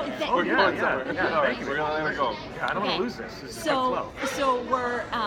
so we're teaching improv, and She's got a little bit of urban to her. Look, she's got her fingers. She does this whole thing. I'm from Hold on. Philly. You know what? Let's I'm not born lose and this raised energy. Philly. Let her close this out. Okay. We gotta close We gotta this close strong. this. Okay, Good. so here it Good. is. So improv. Teaching improv rules always drive me nuts because as soon as you make a rule, this is why I brought that up, especially in spiritual practices, as soon as you make a rule, something happens to break it. It's like that's not what's happening. It's always an We had exception. that happen Always an here. exception. Yes. His So- rule about the no order not going right, and then we Yep, broke it. there you go. So I got the extra big. That's what it is. Sometimes it just so there's always an exception, even if there's a rhythm. But fuels, right? Fuels of improv that I got behind. And so when I started teaching improv, I said, forget about the rules. These are the fuels. These are the way to fuel a great scene in improv. First fuel of improv: say yes and. Yes, and. Oh, yeah. Accept and build. So when someone makes an offer, so an offer is when someone's improvisationally making a scene with you. They're doing improvisation in theater. They make an offer. They say, hey, we're all doing a podcast together. all of us say yes, right? We have to accept the reality that we're doing a podcast, and then is we got to build on it. Like we're doing a podcast together, and it's a special edition. Wasn't that a movie with Jim Carrey, Yes Man? Yes, Yes Man was his thing. So that movie was based on this whole principle of just saying yes, right? So that's a first fuel of improv. The second fuel of improv is that there's a bunch of them actually. We say there's 4, but there's like really 18. But one of them is make your partner look good. There's like 1 or 2. What you think of? Oh, there's really 18. So okay, but I love this one. Let's take a minute. Seriously, the most ridiculous episodes ever. Okay. It's horrible. It's really. Listen, okay, but can we get real though? Because like whenever somebody tells We've me been the trying to 3 get real, okay? the 3 things about whatever, the 5 things or whatever, what they're saying is this is a massive concept, and I'm going to try to give you something to work with, right? So. Second is make your partner look good. And that's when you're building a scene, instead of always trying to one-up your partner, your scene partner, or make a better offer, or make their offer look stupid, you make their offer look better. And when you make your scene partner look better, you also inadvertently look better yourself. You know, that's a great lesson in just, we tie it directly back to podcasting real quick, because we are actually closing out a podcast conference. So, but And also, MAPCON 2017, MAPCON. Super Joe Party. Anyway, hashtag MAPCON. we're literally leveling up a co-host who's not even here right now. Okay, right? So, but it's about giving back. It's that bigger picture, and because my entire show, I've only done like 3 solo episodes, so it's been 100+ episodes of co-hosts. And one of the biggest things when I onboard people, I tell them is like, guys, like, we are sharing the show, so I expect you to help own the show with me. So it's not I like me. that. So instead of an interview show, you're doing a co-host No, it's not an show. interview. No, you Oh, are I like co-host. that. That is actually Everybody's really a good. co-host. Oh, So that's because good. that way I'm we're gonna adopt sharing that. the authority. Yeah. And it gives them an excuse to want to share the content. That's right. But part of that is that you want to hold them accountable to ensure that it's a great episode. Yeah. So it's like, dude, like, I do it because I want to make people accountable for their actions, but also I want to promote a 2-way conversation. And then people still refer to it as like, oh yeah, I got interviewed. I'm like, no, dude, you co-hosted the show. So That's heavy. and then it's That's also actually like good, man. I because like that. it's also it's marketing, dude. We own that together. Yeah, jump in. Yeah. Exactly. Like, the thing I tell all my guests is like, we're just gonna have a conversation. Yeah. We're just gonna hang out, That's it. talk about a couple of things. Yeah. Kind of have an idea, but we're just gonna flow with it and see where it goes. We're gonna feel the flow. Because admittedly, I'm taking a Feel the page. flow. I'm taking a That's page the third. out of, Is go with the flow. Yeah. I like the That's fuel the of third flow. fuel. The Right? third fuel is Because go I'm with a the big flow. about energy states and the flow states, right? Yeah, right. So energy, flow, fuel, the flow, love it. Beta brainwaves. Freaking We're like we got theology, we got philosophy, we got cars. Neuroscience. Fast food, Fast cars. food. Yeah, I've lost track of all the topics. We got Firefighting, duffel bags, t-shirt rolling. That's right. LARPing. Rolling t-shirts. What was that? LARPing. What's We got a lot of LARPing? t-shirts that we have to Yo, I gotta Just be get them serious. No, what is It LARPing? also fights the Live break- action role play. I learned it from the Oh. military. Yeah, he's from the military and I was fired. I didn't realize that Firefighting was guy an who's from actual the military. He's like, yeah, you roll everything. So I was like, I thought that was just in the movies. I'm a lurper. You roll a t-shirt. Roll the t-shirt in half right down the center. Then you flip the sleeves in and then roll. Now he used a tight roll. I did more of a loose roll. So, but as long as you it's just And he would buy. He would buy. use the same principle. He would buy the I roll bags. everything. I roll. You My know, fiance, as seen on she's just TV, like, when we go space in, bags. she's like, why is she folds all my crap in half, I unfold them and then roll it. She's like, why are you redoing it? I'm like, because that's not my system. Because then I use a bin system. You ever see the IKEA? We're going off on another tangent. I you ever love the see- rolled bin clothing You pull the IKEA bins out, system. sock bins, Yep. right? So Yep. I stand my t-shirts up vertically. Yep. You know And then, what t-shirt it is. hold on, if you have print in the front, when you fold them in half, make sure the print's facing out. So when I roll a t-shirt up, I make sure the print side, the center of the shirt, is facing up. So when I go through my system, so this is like Martha Stewart, like anal retentive jackass shit me. So it's like, holy shit, I got so many t-shirts, I just go to my dispensing system and I'm like, that one, dispensing pull it system. straight out. Dude. This is a mic dropping episode repeatedly. So that's our t-shirt this year. My fiance wanted one of those. Like, One thing. one of those bins when you pull out the drawers and It's just the IKEA like bridge system you see in can do living it in rooms. a I buy the basket. bins, Much better. and I pull them out. I look straight in, and I know what they need. Everything. I have a CrossFit bin, like my CrossFit T-shirts for when I go work out. I have my mountain biking bin, all my mountain biking jerseys. Everything's rolled. Everything's rolled. That makes me want to hug you. I feel like it activates some sense of like low grade anxiety you're navigating somehow. I'm just like, yes, I'm so glad you have that But here's the system funny to thing. support you. But then I still have stuff like hung up and shit. But it's like I just never, because here's the thing. I lived out of my duffel bags for a couple of years. So when I would flip over to my North Face base camp duffels, I never unpacked. Like in our barracks, Right. we didn't have a place to put all this shit. Yeah. So I just lined my duffel bags up on one wall. So when it was our days off and wanted to go mountain biking, I pulled the mountain bike out of the storage shed behind our barracks, and then I just pulled my mountain biking duffel bag out, and then I knew where everything was. So it was like, because I didn't have furniture. So that's how that's why I'm still obsessed with that system, because like it was so easy. I'm a So minimalist. effective. Yeah. I like it. It works. I'm like, dude, how hard is it to find a damn T-shirt? I don't know. Just pull out a cylinder. It's got like a cylinder of a shirt. It's totally retarded. She thinks I'm crazy. So I think it's awesome. yeah. I don't know. My stuff's all over the place. I have it in my daughter's Well, closet. think about it. How many T-shirts did you leave with today? This weekend, how many shirts are you leaving with? I've got I have 3 new shirts. So it's like great because I need more shirts. Yeah. The cool shirts. And this is just great one shirts. event. So if you attend events every year, I do bike races and CrossFit competitions and stuff like that. He's talking about There's how many shirts and shirts everything. he has. That's what's so funny. Like, I don't even know how many you shirts I keep have. going to events. Oh yeah. It's an Well, here's the best part. endless. I love donating. I love donating stuff, right? So if I have a shirt in my collection that I haven't worn in 1 year, I get rid of it. Because they used to make freaking T-shirts. I pull it out. Now we're getting crazy. No, dude, like, You set a timer? It has to be a memorable on. wearing experience. Have you got ever one seen of that those things that they do like at the hang deli. your curtain on in your closet? And it's like bins that Lauren hang vertically and put shoes into. So that's what I started with in my Expiration T-shirt dates. system. I was sticking in that way, right? Before I upgraded to that bin shelving thing, I had the hanging things you hung in your closet that you would stick shoes into. Yeah, that's actually my curtain. That's how I stuffed my shirts into there. That's how I store my shirts. That's how I realized the shirt thing was fun. So I have shirts in there and I have shirts in the other thing. So I'm like, so that's where all the backup shirts go that I haven't worn in a while. And then eventually I'm like, all right, I need space for shirts. I must have like 50 freaking T-shirts. It's ridiculous. Because I have Keep biking going to shirts. these events. I have biking shirts, skiing shirts, CrossFit shirts, podcast shirts, like motivational, inspirational shirts. These are just T-shirts. Just T-shirts. Like, And you you wear T-shirts on the regs. That's your thing. like all the time? If you watch my podcast on YouTube, I'm usually there with a T-shirt and a hat on half the time because I'm not always wearing the suit thing, you know. Okay, ask me a question. Yeah. When was the last time you bought a T-shirt? This weekend.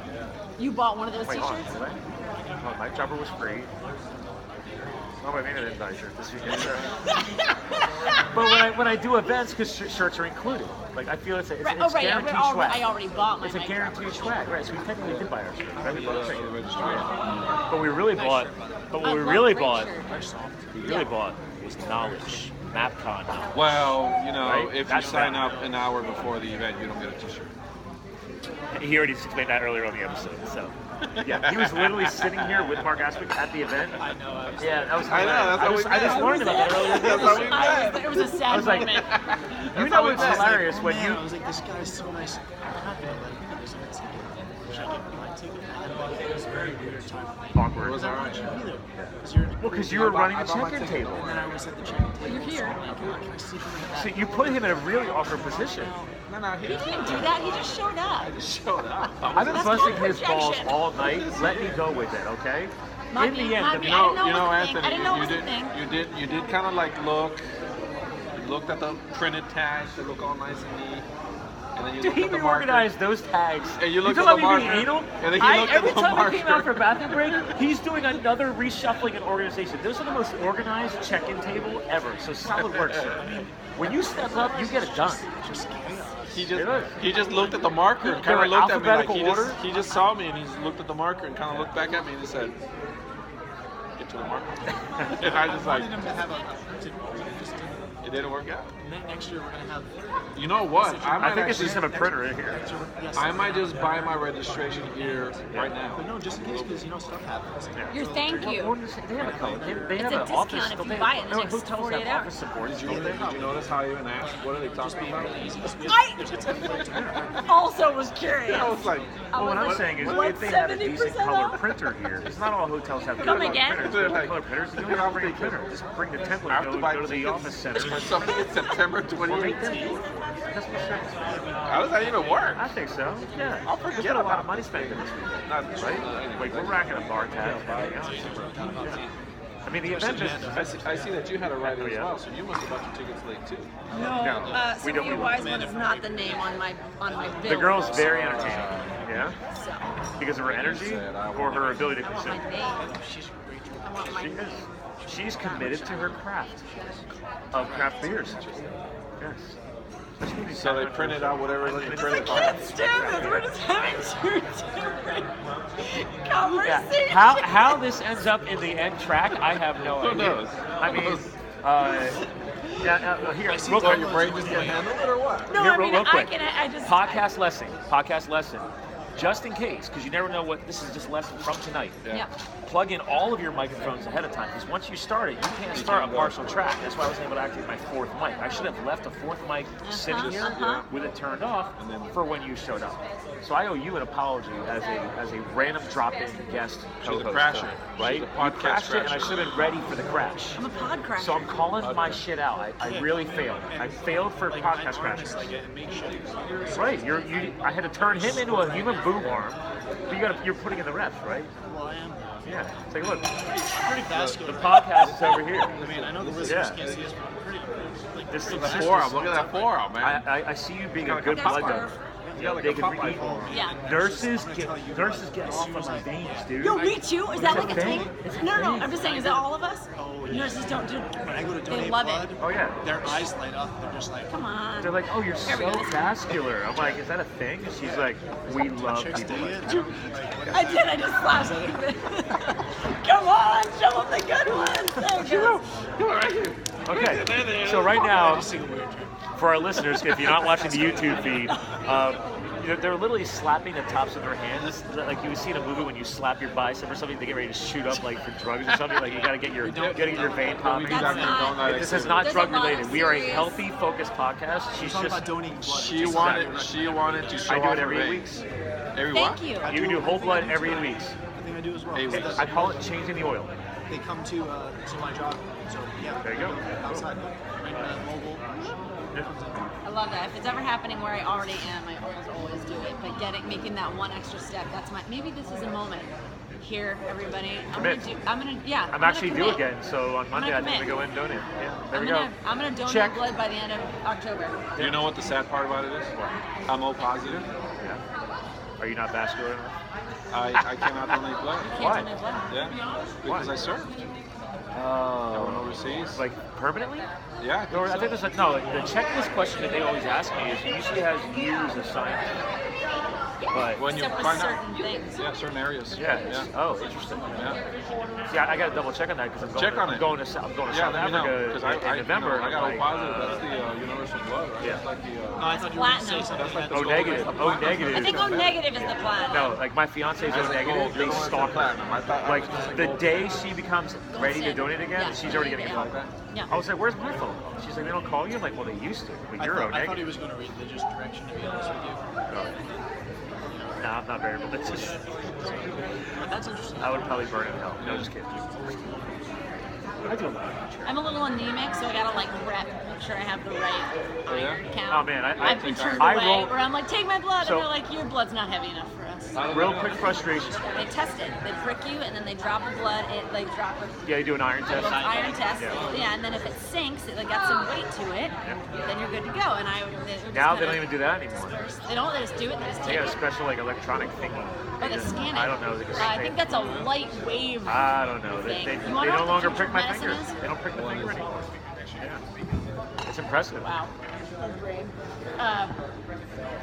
tricorders from Star Trek. Yeah. Light, and wavelength. That's it. That's medicine. So light and wavelength. Hold on, real quick. The most downloaded episode of my podcast, over 7,000 downloads, is from one man. The famous Dr. Jack Cruz is a famous, world-renowned neurosurgeon neurologist, and his tagline is about teaching people about mitochondrial at the cellular level, like mitochondria in your cell, about light, water, and magnetism. Like crazy shit. The guy is viral, man. He's got the most YouTube watches and the most downloads of my podcast. He can come on my show. So shout out to Dr. Jack Cruz. You're awesome. Because he is like literally like a quarter of my show downloads. So maybe like a fifth. Yeah, light and wave. It's the light is wave and particle, and the tricorders, that scanning that seems so like fictional. I think it's based on reality, but just hyperactive future. reality around, like in terms of like sound. That's the other thing of like one of the major things that also really actively heals things is sound and song as medicine. It's not a metaphor. People don't realize that actually the human body, just like the earth, is resonating at a certain frequency. So, for example, I started the past 3 months started adopting in grounding or earthing, as it's called. So they tell you, like, when you wake up in the morning, don't go turn on your iPhone right away or anything else. I make my special tea that I make in the morning, and I walk out into the backyard barefoot. What does it make special? No, it's one of my nutritionals. I like it. It's not actually a tea. I just call it a tea because I warm up water and I drink it that way because it dissolves the powder. Is it powder? Yeah. Yeah. Yeah, but anyway, I sit out there, and my fiance the past 2 months, she's just like, "Are you doing the backyard thing again?" I'm like, "Yes." She's like, "So And what is the thing? you ground yourself." Yes. So you resonate at a certain frequency, you're at a certain energy level. The earth is at a certain frequency. Yes. But the problem is all of our modern shoes, leather, rubber, everything else, your body's never allowing it has the ability to ground. Yeah, It leather's has no not contact with problematic. the earth. It's true. So they say the more often you can get barefoot with grass and especially dirt, like when you're in a park, take your shoes off and walk barefoot, dude. I mean, unless you're in the ghetto and there's broken glass in there, I don't know. I'm just saying. There's been research within minutes having your feet on the earth. Dude, I get changes fired up. hormone Like, it's levels. weird. Like, I was thinking it was the cold, crisp grass. Like, when I step out, I'm like, ooh. Like, it's The not answer the is cold, crisp yes. glass. I'm just like, within 2 minutes now, because I've been doing it for a couple months now, I'm like used to it. It's awesome. I am, boom, instantly awake and I feel good. And I stand there for at least 5 minutes. I finish my tea. I take a quick 5 minutes every day. That's not hard. I take off all my clothes, I roll around and do it in the grass. There you go. He takes it to a whole different level. That's Anthony Hayes, people. He just took it to a whole nother. Yeah. I just lost a ton of listeners. You probably should speed up your grounding though, right? Because you have more surface area contact. I'm having a You're more efficient. He is No, actually, reducing you're it. not kidding about that. He is No, reducing it No, from 5 but minutes to actually what? get contact, like contact to the, and this is actually, again, in all seriousness, anxiety, depression, grief, repressed anger, which #America. You know, the more surface area you have, laying belly down on the earth, especially lifting up like those, like putting those parts of I your love body. yoga any and skin yoga in the touch. class parks, in the parks, or yoga in the park classes, I should say. Dyslexia. I will get off the yoga mat. Like I'm on the grass. How do I need a yoga mat for? Right? Like I'm gonna roll off of that. Like you're on the grass, especially if it's been mowed recently. Like you're close enough to the ground, dude. What the hell do you need the yoga mat for? It's just weird. Like why am I rolling out a yoga mat on grass? People don't like getting dirty. Right. And yet, Well, they it's need it. Oh. primary for immune function. Exactly. Like, you're gonna go Development. home and get a shower. They do If you get a legit yoga class, you're going home for a shower anyway. So it's like, why not have a few grass clippings on? Okay, I gotta interject there because there's plenty of legit yoga, which is yoga means union, and it's referencing kind of the multiple experiences that we're having. Oh, yeah, and it's not all hot having yoga. I'm just Yeah, saying, yeah. they don't always necessarily leave you sweaty. So legit yoga doesn't always leave you I sweaty. don't know, man. When I get really challenged in my chi, it gets pretty deep. I don't know. But sometimes it gets cold too. Yeah, I agree. Yeah, but if you can balance and focus your chi, really bring it inside, you can actually regulate your body temperature. Seriously, the most eclectic Is podcast It's true. ever. I tell you, 'cause I've been doing it for years. And I used to work in a freezer, right? So you would get pretty cold. But I actually wore a short sleeve shirt. I was able to regulate my own body temperature. There's a viral guy that I follow on Instagram. Consciousness. I've learned like some martial arts and techniques and things like that. Yep. Do you have a form that you've studied? Many? I only I'm really studied. into system. I studied as well. I used to be I studied Show and Rue, Okinawa, Japan based. I studied Okinawa Nice. before I was in my career, doing what I do now, I was actually trained to be a professional fighter. So it's been something that's been with me for a long time. So that's why like when it comes to like fitness and body and mind and stuff, everything has to be everything's intertwined. Yeah. Straight up, like foundation is what I'm talking about. And you talk about yoga. Yoga's great. So like if anybody's listening, right, you got some listeners and they tune in because they're charged up, they want to get back into taking better care of themselves. Yoga, beginner, just getting back into fitness. Over a little bit. And I cannot recommend Chronic pain. yes. I cannot recommend yoga enough. Yeah. It is so We promote it in I grew up CrossFit. doing yoga. My mom's a yoga teacher. I've been doing yoga for. We promote it in CrossFit. There's a viral feed online. There's a brand called ROMY, range of motion, because it's not just CrossFit. Like a lot of people go to the gym, they lift all these weights, and they spend no time mobilizing the body while their tissues are soft and warm and full of blood. And it's like, guys, this is why you're all cramped up and tight the next day. And I'm not even talking about the spiritual benefits. I'm just talking about, dude, keep your tissues mobile. So when I do like mobility work and stuff, people are like, how are you that flexible? You're so tall. I'm like, because I studied martial arts as a kid and I never forgot about it. So I never been able to do a full perfect split, but I got like this close. Like Van Damme. No two chairs like I was gonna say. No Jean-Claude Van Damme. Yeah, We can never. get happy. I mean, there's two chairs here right now. I would need maybe a few weeks to warm up for that one, but I mean, A few weeks. I don't know if I can get that. I'm not the kid I used to He's be. ready to drop in. No. You see him, he's like in the zone. He's I ready. think you can probably pull it Not up. me. I mean, you push you down. No. I'm gonna pass. Yeah. I'm participating. Only because I would love to be able to. I got to be able to perform I'm for my gonna pass. girl. I'm pushing him down into a. I haven't seen her all weekend, so we're being real. I'm completely transparent. I want to make sure that when I wake up tomorrow morning, I can perform for my lady. That's it. I don't have any kind of problems that happen down there. I don't want to pull anything. I'm still a man. Oh, women, please, women too. Whatever. It's the weirdest episode ever. I love it. I'm just going with it. Is this thing really gonna go? Oh, hell yeah. Really? I don't edit shit. Okay, it's all going up. Okay? I don't care. I have no idea how it's gonna take me forever to write the freaking show notes. There's gonna be so much crap. So many. Because I gotta hyperlink all the freaking different co-hosts that jumped in too, because that's my protocol. Everybody's profiles have to go up. There's so many people now. I've got like 4 or 5 different co-hosts on one freaking episode. Hey, Jessica.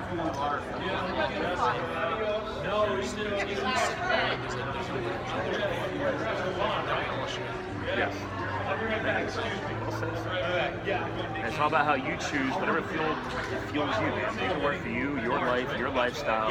You know, everybody's got a different business, different health goals, different lifestyle goals. Everybody's fueled differently. The biggest part of my mission behind everything I'm doing is getting people to tap into that and find what works for them. Finding your fuel. Yeah. It's not like my fuel isn't your fuel. That's not what I'm trying to do, dude. There's some I'm not trying overlap, to, there can be. If I can teach somebody some new ways to channel the fuel, great.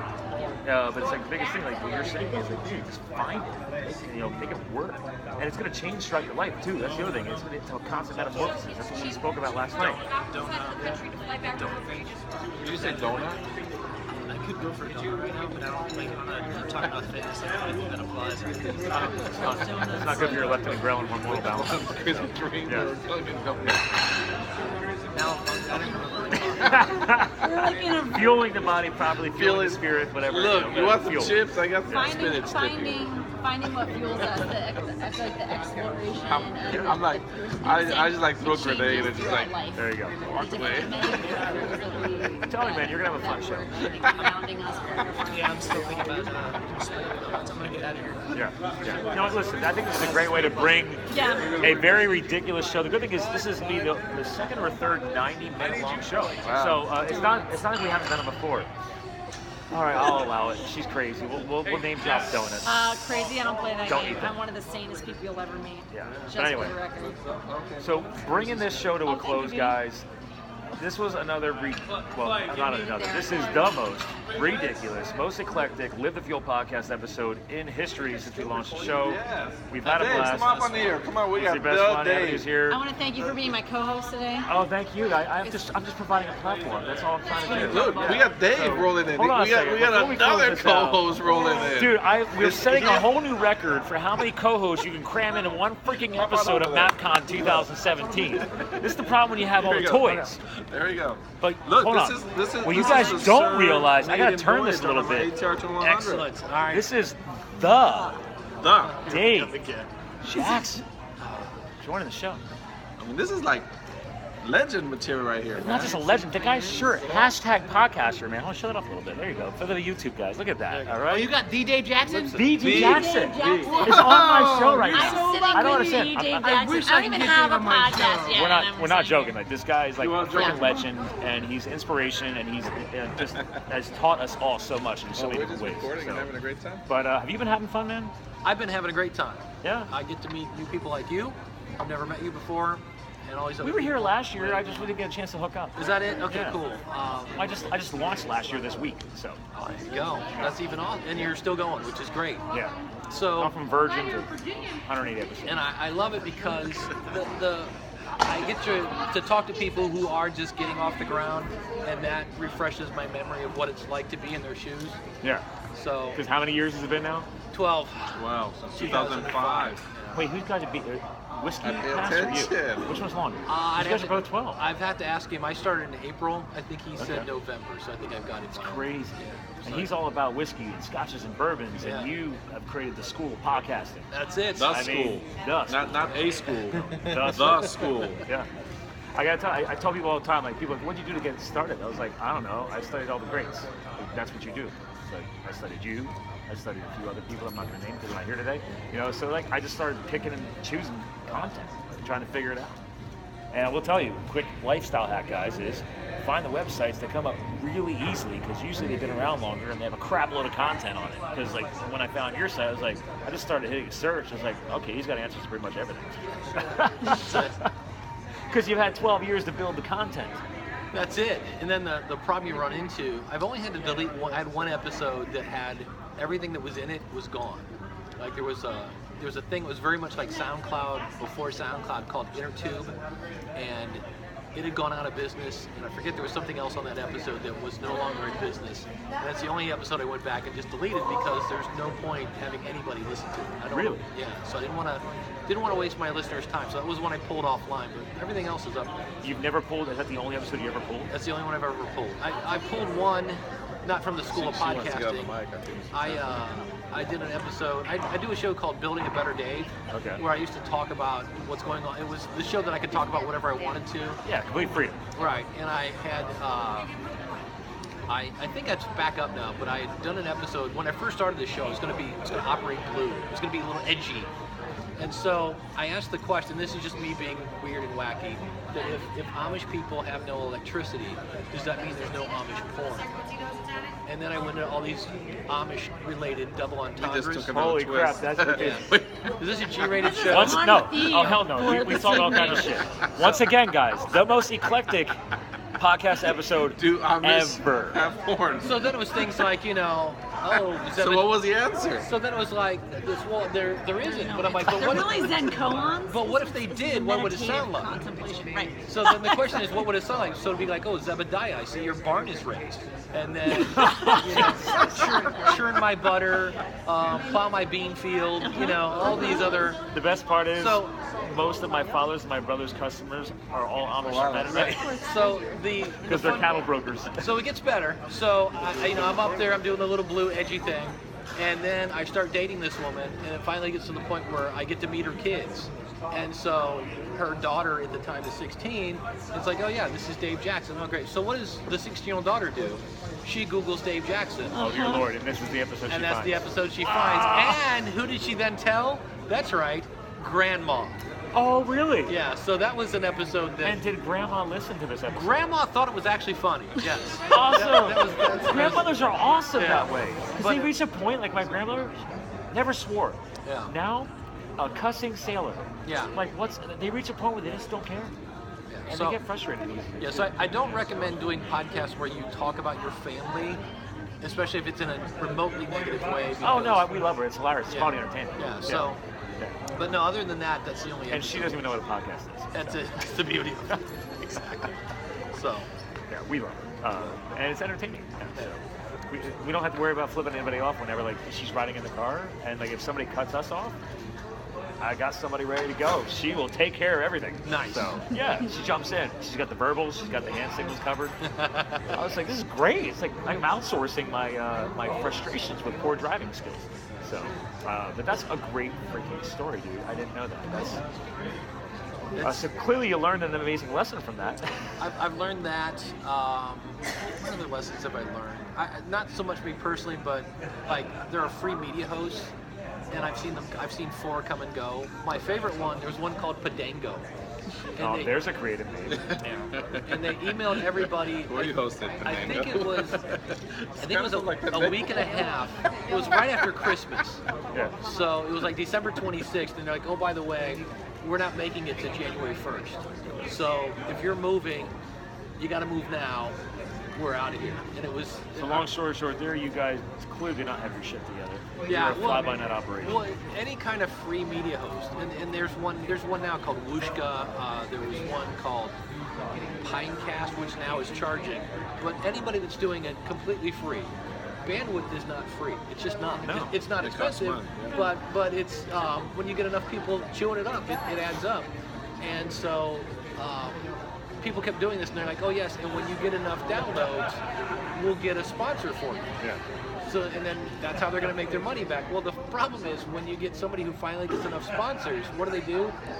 They go move to Libsyn, or they move to somebody else, or Spreaker or Blueberry, Yeah. and so you get stuck with a bandwidth bill, and they go find somebody else. So, yeah, free media hosting is not a good idea. It's been tried. I laugh when there's one now, Wooshka. It's the same model, and when they've been around about 3 months, so I'll give them another 16. And I spent time in the What's IT the revenue? space, managed hosting facilities. I know all about redundant, bandwidth pipes and everything else. And I'm like, I agree. I was like, somebody's put the bill on that, dude. I mean, yeah, I know you can technically buy big brackets of bandwidth, and you could offset that across all your customers. Because one of my buddy has a hosting company, and I'm like, I don't understand how he provides free bandwidth to his customers. Now, what's the revenue model? I have Or they no just- idea how he does that. They don't have Investors? one. Just Yeah, venture capital or it's something? Venture capital, and then the idea is, down the road, that something will come up. I think most of it they want to get purchased, Yeah. or something. I think they're trying to soak up a certain percentage of the market, and then they can say, "Hey, look what we have. Do you want us?" And Yeah, it's weird. I mean, there was Gets acquired. there was It's two models of entrepreneurship. Like you start up a company to grow it and build something of a legacy, or you start up a company because you eventually want to get sold. It's one or the other. Yeah, 3 years it's sold. If you want to cut business down to the basics, That's it. And Yeah. there was a cool one called Clamor. It was CLAMMR. Yeah. And it was a cool thing that you could go in and make little snippets of your show. it's embedded in my podcast website. So, Yeah. yeah. I don't know what the hell. I never used it. Yeah, it was cool. It was never. It would take like maybe 2 minutes to make a clip, Yeah. which doesn't sound very long, but I did it one time. It's exactly. What is It's it, a too much plug-in work. for you? It was a plugin in the site. Yeah, there was a I mean, website, and you could kind of embed, and you could basically then share like a little Yeah. sample. So of you your get like a show. teaser. Oh, like a really? teaser Like an reel almost. Like I could appetizer, yeah. tweet like a short clip. Yeah. But it took so much work to do it. Yeah, and you're trying That to. it was almost not you're, worth you're it. trying to. I said it earlier in the episode, dude, minimalism, right? It's like, don't make it complicated. Yeah. Yeah. Now, I don't have the wealth of knowledge you have, but would you back that up? Like, keep it simple, stupid, or keep Oh. it super simple, or whatever you want to call it? Yeah, The it's- method. Kiss method? Yeah. Absolutely. I You know just what the Kiss swapped method? out. I was doing a show at one point that was a live call-in show, so I had a phone number, I had an iPad plugged in, I had my co-host plugged in, and my co-host was on YouTube, and then I was in my studio. Wow. So I had this big mother of all mixers in my room there. Well, we ditched the phone line because nobody was calling in, and we got a chat room. The chat room was super simple. People don't have to worry about being from overseas and long distance and all that crap. So we had we switched to a chat room, and I forget what else we did. So I had this big mother of all mixers, and I'm like, okay, let's lose this thing. So just last week, I just unplugged everything, got my little baby mixer with one auxiliary out now instead of like 3 subs, Yeah. and it's like, because it was inevitably some knob would get hit, or you accidentally hit mute on something, and I'm like, hold on, I gotta go through the whole thing again. I was joking around about because we're trying to make this freaking guy turn your show on. Yeah. And This is the start. I got a little basic soundboard. I forget what the hell brand it is, but How many channels? You only need one. I only need one. I mean, dude, but I dump everything out to this because I do everything on hardware. Michael O'Neill was my coach. There you go. So he's like, dude, stick to hardware. Don't depend on software, and that's what I started with. That's what you do. So anyway, laptop to the soundboard to here, and then I just pull the SD card out and upload the files to Google Drive to my editor. Listen, November 11th, I'm gonna 2017. dude, reach out to me. I'll show you everything I do. I'll give you a live video from my studio and I'll show you what I might just drive up mean, and get or it. whatever. Yeah, I'm only an hour and a half north here. Like, All right, dude, let it we be got to said. help each other out. I've been where you're at only a year ago, Yeah. so I mean, and I'm Thank still you. I'm still learning. I appreciate But it. the point is, it's like it doesn't need to be complex. You know, like the kit that Michael had me build, I ended up shipping like 4 pieces of equipment back, and it was overkill. Like I'm like, what the hell is all this crap? My engineer that I brought in, a buddy of mine, he's like, I don't know what the hell this stuff is. He said, you could do just this, this, and this, and connect it. And I'm using like an iRadio. iRig. So remember that plus iRig minus thing in thing my we were talking USB about? port He was saying for that my mix minus called to iRig. get past the whole mix minus thing in my configuration. Yeah. But he had me buy like this whole thing, and it was called the Alpha Box or something. I'm like, I have no idea what the hell this is. We couldn't figure it out, so I shipped it back and I never needed it. Yep. You know, but I mean, the only knobs I tweak on my mixer board is if the dude on the other end, I need to dial his gain up a little bit because he doesn't have a gain adjustment on his end, and my balance is not. So 5 times I've touched that knob. That's it. That's it. Once I set the gains, and the cool thing about this, I can do it on here. Once the board is set, I can just tweak right here because I use the Zoom. Can you use digital when you co-host? Do that virtually, and you do that in your hardware? Yeah, so I left Skype and I use Zoom.us, different Zoom. So because now, other than today's video, but when I'm recording with a co-host, I'm recording the video. So when I launch a podcast for the past 58 episodes, I also push content to YouTube now too. So my podcast, I'm double dipping. Right. So, but the video, I don't care. Like my podcast is my priority. The video on Zoom, like I start recording on Zoom on the webinar platform. Yeah. Like immediately when we're shooting the shit, and then I'm like, all right, stand by, and like it's more of a behind the scenes thing. And then when I end the episode, because I record and stop on here, so Zoom, the platform, still gives me an audio track too. So it'll spit me out an audio track and a video track. So I have like audio redundancy if I need it. But everything goes to here. I live off of this thing because I didn't always have Zoom. I was doing Skype for the first 50-some episodes. So I just got pissed off at Skype. Did you have any complaints or feedback from your listeners, from your audience? If anything, it's easier. I mean, are they picking up a change? Is it transparent to them? Is it transparent to you guys? Yeah, because they're still getting the audio from the same place, right? Audio's still here. Yeah. The only thing different is because I use Acuity scheduling. I know you can use Schedule Once. I love Acuity. Well, I had the founder on my show. He lives in Allentown now. So he lives, I didn't get a chance to meet him in person, but I'm like, he had just moved to the area. I'm like, bro, I want to try your platform because Michael was using it. So yeah, I left Calendly and went to Acuity, and I have Zoom and Acuity. Everything is integrated into the website. So when people, I want to give, as Amy spoke about, the white glove experience. Yeah. So it's like, dude, when people come in, I'm like, just click on schedule on the website, okay? You pick podcast, you don't pick my coaching slots, you pick podcast recording. It says 60 minutes in case we need to go that long. And you fill out your onboarding questionnaire. That way I've already got your social media content, your bio, because I might not talk to you for 2-3 weeks from now. But I've got everything on standby. And then I copy and paste all that crap out of my, and it's synced to my Google Calendar, because ScottLiveTheFuel.com is Gmail. That's it. It's not rocket science. I use custom domains, people. Own your domain.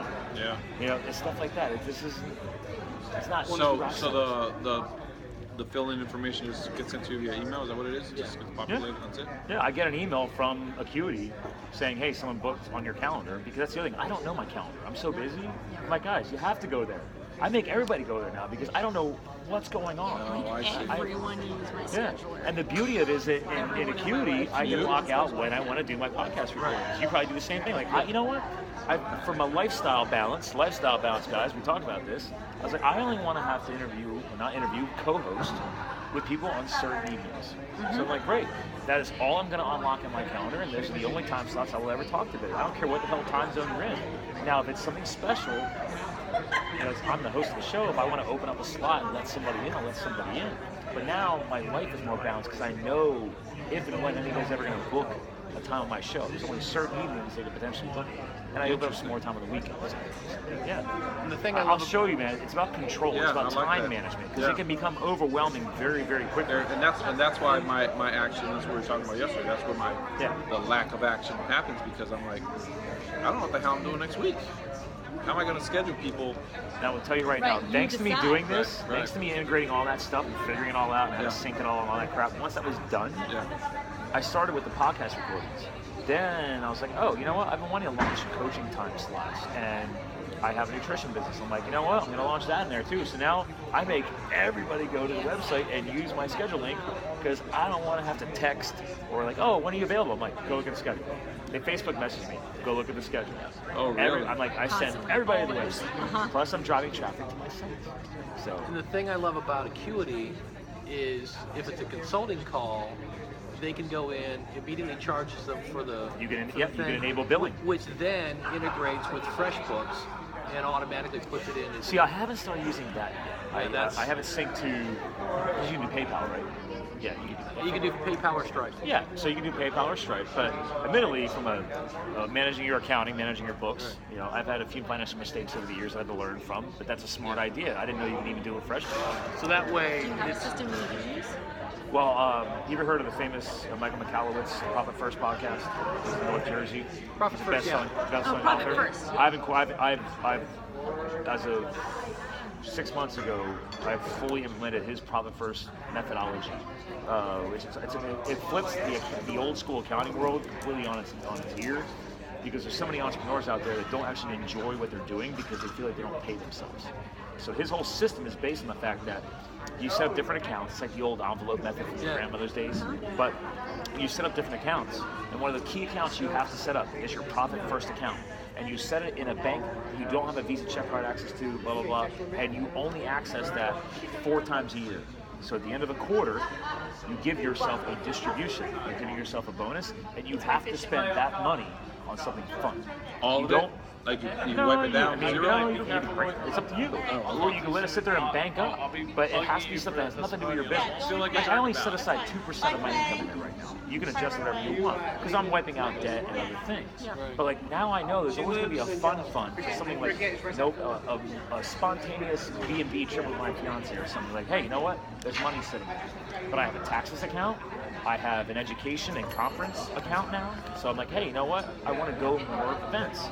Well, if I always have a small percentage going in there, that way going into next year, I've already got money being planned. So how cool is it to say, you know what? I have all this money sitting in that account. I need to go spend it on conferences because that's what it's set aside for. It's a whole different way of thinking. So yeah, so that's how all this stuff. There's so many hacks nowadays. So you just need to get I started. use percentage You know- of every income. you know what's gonna Every happen. income that's in gets like I love the it. taxes and into awesome. the business and into myself. It's all predetermined. It just goes where it goes. Doesn't matter if it's $40 But admittedly, I don't or use an accounting $2,000. system yet. I'm using that as a system to Right. manage my money. Yeah. And then I hired one of their certified bookkeepers. And I have a conference call with her once a month just to make sure they like screwing anything up. But eventually, she even said, she's like, Scott, she's like, you don't have a ton of expense transactions you really got to track. But eventually, she's like, you should be using some sort of accounting software. And FreshBooks is highly recommended by a lot of online businesses. So you know what's going to happen, Scott, out of this? You're going to have an audience member that's been on the fence about starting a podcast or has had that crazy idea. And this is going to be the launching point. They're going to be like, listen, if those crazy cats can go on for almost 2 If hours. you guys were this entertained from tonight, the craziest podcast If those ever. crazy cats can go, we basically broke it down and we went all over the place. And at the end, we'll wrap it up as this is how you do it, right? Real Yeah. quick, just for comparison, 1-year-old guy approaching 40,000 downloads, I think I'm like 38 or whatever. 12-year guy, 1.5 million 1.5 million downloads. of one She show. said million. One show, $1 Million. million. Oh, that would be nice. That would be awesome. Like, I will take $1.5 million for 1.5 million episodes. That'd be great. And that was with the Amish, right? It was the Yeah, it was the Amish But then we've got two influenced people here that could potentially be crushing what I've even done in a year. Like that's the best part. You don't Crush it. know. You don't know. Crush and lift. Isn't that? I feel like that's like a workout reference I just made. We're gonna crush and lift. I do have a workout plan tomorrow, so I will remember that tomorrow. I'll be like, Crush I and need to lift. crush and lift it. That's right. Yes. That's how we do. It doesn't make a lot of sense, but I'm going to do it anyway. This is what we do in the podcast world with each other.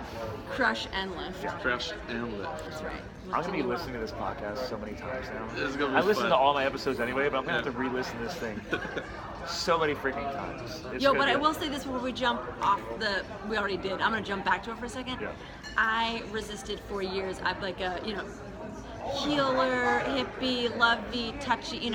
I resisted numbers, accounting. That was like, it was very painful for me to look at that stuff. I felt like it was problematic and the enemy. And I just want to say that I've spent the past few years really getting into the details, and I love my numbers now. They are informative. They are tell you the truth? inspiring. Yeah. They tell me the truth. They never lie to me, and they don't tell me the truth about who I am. They tell me the Good point. truth about It what's becomes a happening, proving ground. and being able to discern the difference. My numbers don't tell me who I am. They don't tell me how much I'm worth, but they tell me what's happening and where it's happening and how it's happening and the rhythm in which it's happening. It's a beautiful, beautiful mirror. So, for whether it's FreshBooks or QuickBooks or just free tracking in your bank account or mint.com, learning your spending, even your personal spending, to just be willing to have that conversation with your money and with your numbers and allow it to be another avenue to understand how you work, is another way to understand how you fuel and how you leak your fuel. Yeah.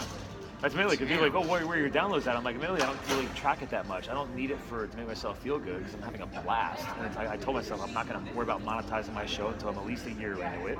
And then I probably still won't care because it's not my primary income. Eventually I would love to be able to monetize in the right way. Right. But it's like, again, your point. So use numbers in a different way. Right. Figure out like, hey man, am I bringing the right co-hosts on? Am I getting the right audience? And look at the episodes. Like, well, clearly that guy wasn't very good, so I'm not going to probably invite him back on. I mean, right? There's another way to quantify it and qualify it, right? So, Sophia, the wise one. yeah. We might not get the spike that he's gonna need out of this show. But We're gonna have all kinds of spikes But if out all of this of a show. sudden he gets this massive spike, Yeah. you best believe he's gonna be calling us. He's gonna say, "Hey, we gotta do this on the regular." Oh yeah. I mean, this is literally officially the most co-hosts who have ever joined. That's why I rolled you in episode. at the end because I think we Ever. were like a 9. Ever. And Like he's all last stressed year I was because recording. I don't care. No, I'm not stressed. I'm laughing my ass off because last year I was in the corner there recording with Mark quiet. Asquith, and then did one with Neil Galarte. We all did separate episodes. Like I kind of in the back of my mind last year, I'm like, how funny would it be just to set up a bunch of microphones and see what happened. Yeah. And that happened by accident. Like I'm like, hey, we should just fire this up while we were busting each other's balls over dinner, and busting on him because he needs to launch the show. We're launching, dude. And then everybody else jumped We got in. this, right? Yeah. Yeah. Well, look, she's a noob too, or what? But She's got a little bit of an advantage because she's already playing in the space and she already knows what she needs to do. She just needs to pull the trigger too. So You need to you pull don't the have trigger. balls to bust, but I would just bust. so on your you know curly what's locks. really I unique? got ovaries though, and they're fucking fierce. Okay. They can take your busting. You're not the first or the Okay. last. So That's for sure. Mike, it's not how her would you first take mic that? either. Would you like to bust on her fierce ovaries to get her to launch? Whatever it takes, you know what I mean? Amen. Dave, Yeah. Dave, and that's not her first mic, and it's not her first MIKE. Really? That's what we're gonna bring it back to. Hey, this is Out what of we're just everything. gonna- all right. Or you know Whatever that it it's takes. Raph I and don't then even know what's Sophia going on. the in that wise one. one, Okay. Sophia the wise one. and Raph. You know we have two very Sophia unique the sort wise of, one. Yes. sort of power Yeah. things. There's no the. I added the. He's the- He added the. I added the. Oh, there's no the? No, it's just Sophia wise one. But This has been a said weekend Sophia of thus. I think you really set the I mean, bar. I appreciate They beat it. that dog I said I to wasn't death. Dude, gonna it was say beaten hard. And It was then I beaten just said hard. it. I broke my own Again? rule, just like I Really? talked about. I was waiting for you to actually start getting really sarcastic about it because I was like, is he going to break? I don't know what's going to happen here. No, because it's not really up to him. That's the thing. He's a pro. It's like what we are gonna call him and tell, name him Well, and I hold don't him know. up. I mean, It's there's, like there's Well, got the to be some fun thing limits. is it's an element of that that's just like we've decided he's the that's it. Like that happened this weekend. I'm new to this, and like it's true. There's an event next year in Florida that I'm gonna get roasted at. That ought to be fun. As in, office. Yeah. Okay. Yeah, so it'll be fun. Is roasting new? It is to that event. Okay. Yeah, so that's So that you could be kicking off something new. That is on the DL, but yeah, Okay. it'll be out soon. That's going to That'd happen. be So. interesting. Well, it's funny because I know Ramona was saying I got to get down to that one. So, Oh, it's a fun time. I need to. There really isn't a bad. Well, I'm going to one in 2 weeks in Perrysburg, Ohio. Perrysburg. It's brand new, and I'm maybe even smaller than this one. That's closer to you. I wish them the best. Yeah, it's What do they call it? The Midwest it's, Com or it's something? nationalpodcastpower.com. Oh, interesting. NationalPodcastPower.com. Check it out. It's in Ohio. Yes, Give them Perry. some love. And I don't We've know- added more stuff to my show notes. It's going to take me like 2 hours to write this blog article. It's going to be awesome. Well, yeah, I'm going to say it's the 28th. I should know that. Okay. Yeah. Your calendar knows that. My calendar knows. There you go. Of course. See? That's Yeah. what the calendar is for. That's it. I just sync my mind once a week to my calendar. I just check in, like, hey, calendar, what's going on? That's right. Because I really have no clue. I should do it 3 times a day, and I tell people if I don't have my calendar in front of me, this conversation wasn't real, That's a good point. unless they use my. And it's not about being Unless you can attentive. record It's about being smarter with your time. Like, we all have lives to live. Like use the tools. This is what again. Maybe you do come up to Allentown. We'll just do like a in-depth session, and maybe we'll. You know what? I'll tell you what. If you come to Allentown, I will record, and this will be free content I'll put out to YouTube. This just gives you more stuff to share. Like, hey man, I'm like, this will be something that gives you like, that raw behind the scenes of you launching your show, like in depth, showing like how I do things and see if you like it. I don't know. Like, what do you think about that? Would that be kind of cool? You're the school of podcasting. Anything that'll get this guy to launch his podcast. This guy, I'm not sure what happened.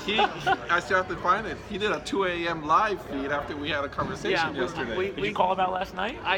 It's one of those things where it's painful for me when I see somebody who has a message, who has the passion. He's already got the brand. He's already got the brand. He's got the equipment. He just needs to jump in the pool.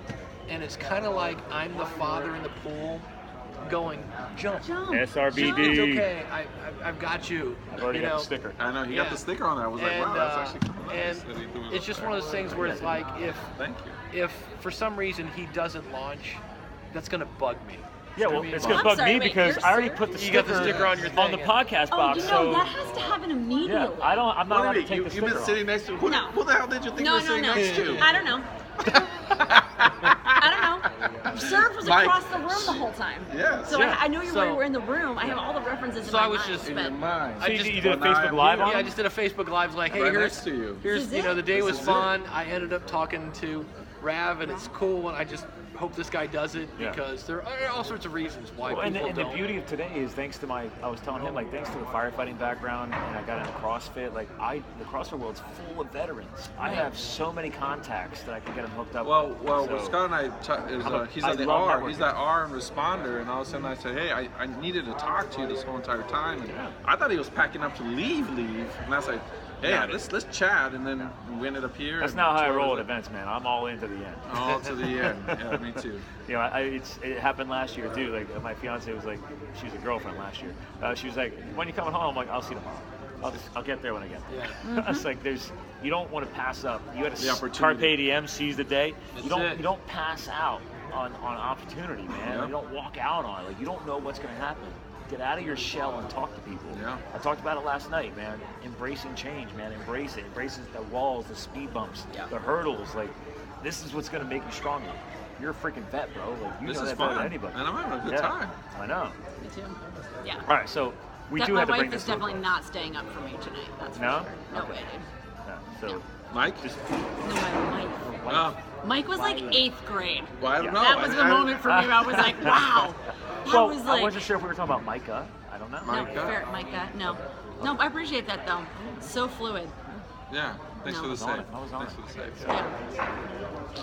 It's all right. Well, anyway, so we should eventually bring this show to a close. 2 hours. We because hit the I 2 have hours. never There it is, the 2 hour recorded mark. the first ever 2-hour-long Live the Boom. Fuel podcast episode. We broke all kinds of rules today. I don't even know how to publish this. I've never broken up an episode. It's nothing I'll do. We What do you think? special You're edition. the master. Do I publish it as one master episode, or do I break it? There is no such thing as too long, only too boring. There's definitely nothing Amen. boring on this So, episode. so feedback from the listening, right? The crowd. Okay, good. Let us know. Yeah, was 'cause this I too don't even- boring I or don't was think this so. too long? Which I one? don't- Right, which one was it? in body work, we say there's no such thing as too fat to, well, nope, we are all, I'm done. Nothing, oh, too deep, there it is. There's no such thing as too deep, only too fast. So like with, which is the same thing, and the body response is also like emotionally.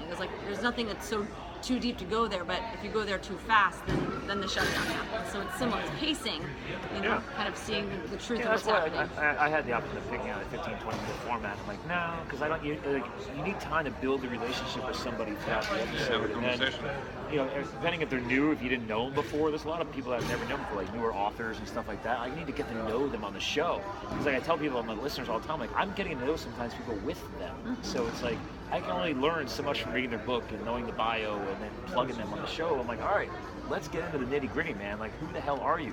Like, I want to hear about an Amish barn raising story, and then somebody's grandma like listening to the show and then actually enjoying it. Like, that's just, it's cool. Like, that's crazy. Like, that's the power of podcasting, guys. Like, you don't know what's gonna come out in the content. Like, that's crazy. And tonight, I lost track of how much content came out tonight. I really am looking forward to listening to this. I think we were what they would say spreads broad spectrum. Yeah. And the best part is you guys already have content now that you can say you've been on somebody else's show and you haven't even been on a show. You haven't launched your show yet. That's right. So you can already start saying, oh, I co-hosted. No, you know what? I actually was on a show, and that's actually what started this whole thing. Is I got on a show about a year and a half ago. There you go. And the show was scheduled for 30 minutes. Wow, 90 minutes later, imagine that, right? And so you're the problem with tonight. Yes. And the producer said, have you ever thought about doing radio? And I said, why? And she said, because you had me at the edge of my seat the whole entire time. Yep. And I realized this thing has been going on 90 minutes. We got to shut this down. Yeah. And they released it full, and it was actually one of their biggest. I'm sure you've had experiences like that over the years. You've been doing it for a hell of a lot longer than all of us. Oh yeah. Anytime you have, sometimes I'll have questions that I want to ask, and I'll have them there, but I always use them as like a game plan.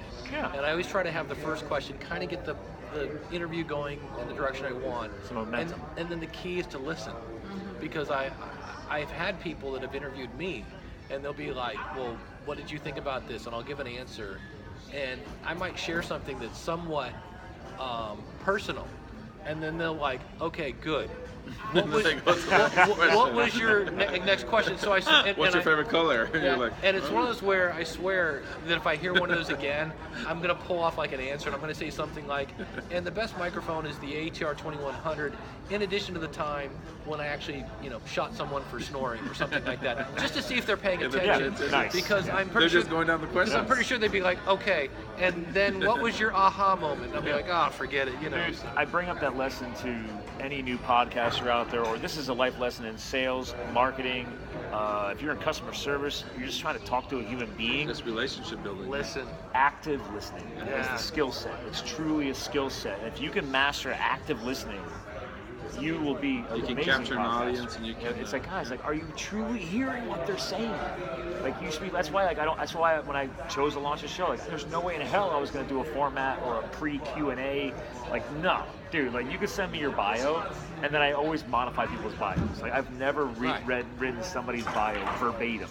Especially this one last guy sent me a 4-paragraph bio, and I was like, there's no way in hell I'm reading all of this. And I literally said that. And I was like, so I'm going to give you guys a short and skinny. And because the guy had a great story, but I'm like, dude, way too long of a bio. Well, it's that, and how much of that pertains to my audience? Right. That's the key. Yeah.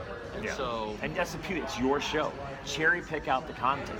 Do that ahead of time. Again, that's the other advantage of having that stuff built into your site, which I'll show you, because it's like, dude, let them fill that out ahead of time, and then you get that, and then you're like, you know what? It's too much. I'm gonna take this out, this out, this out, and then I have that on standby.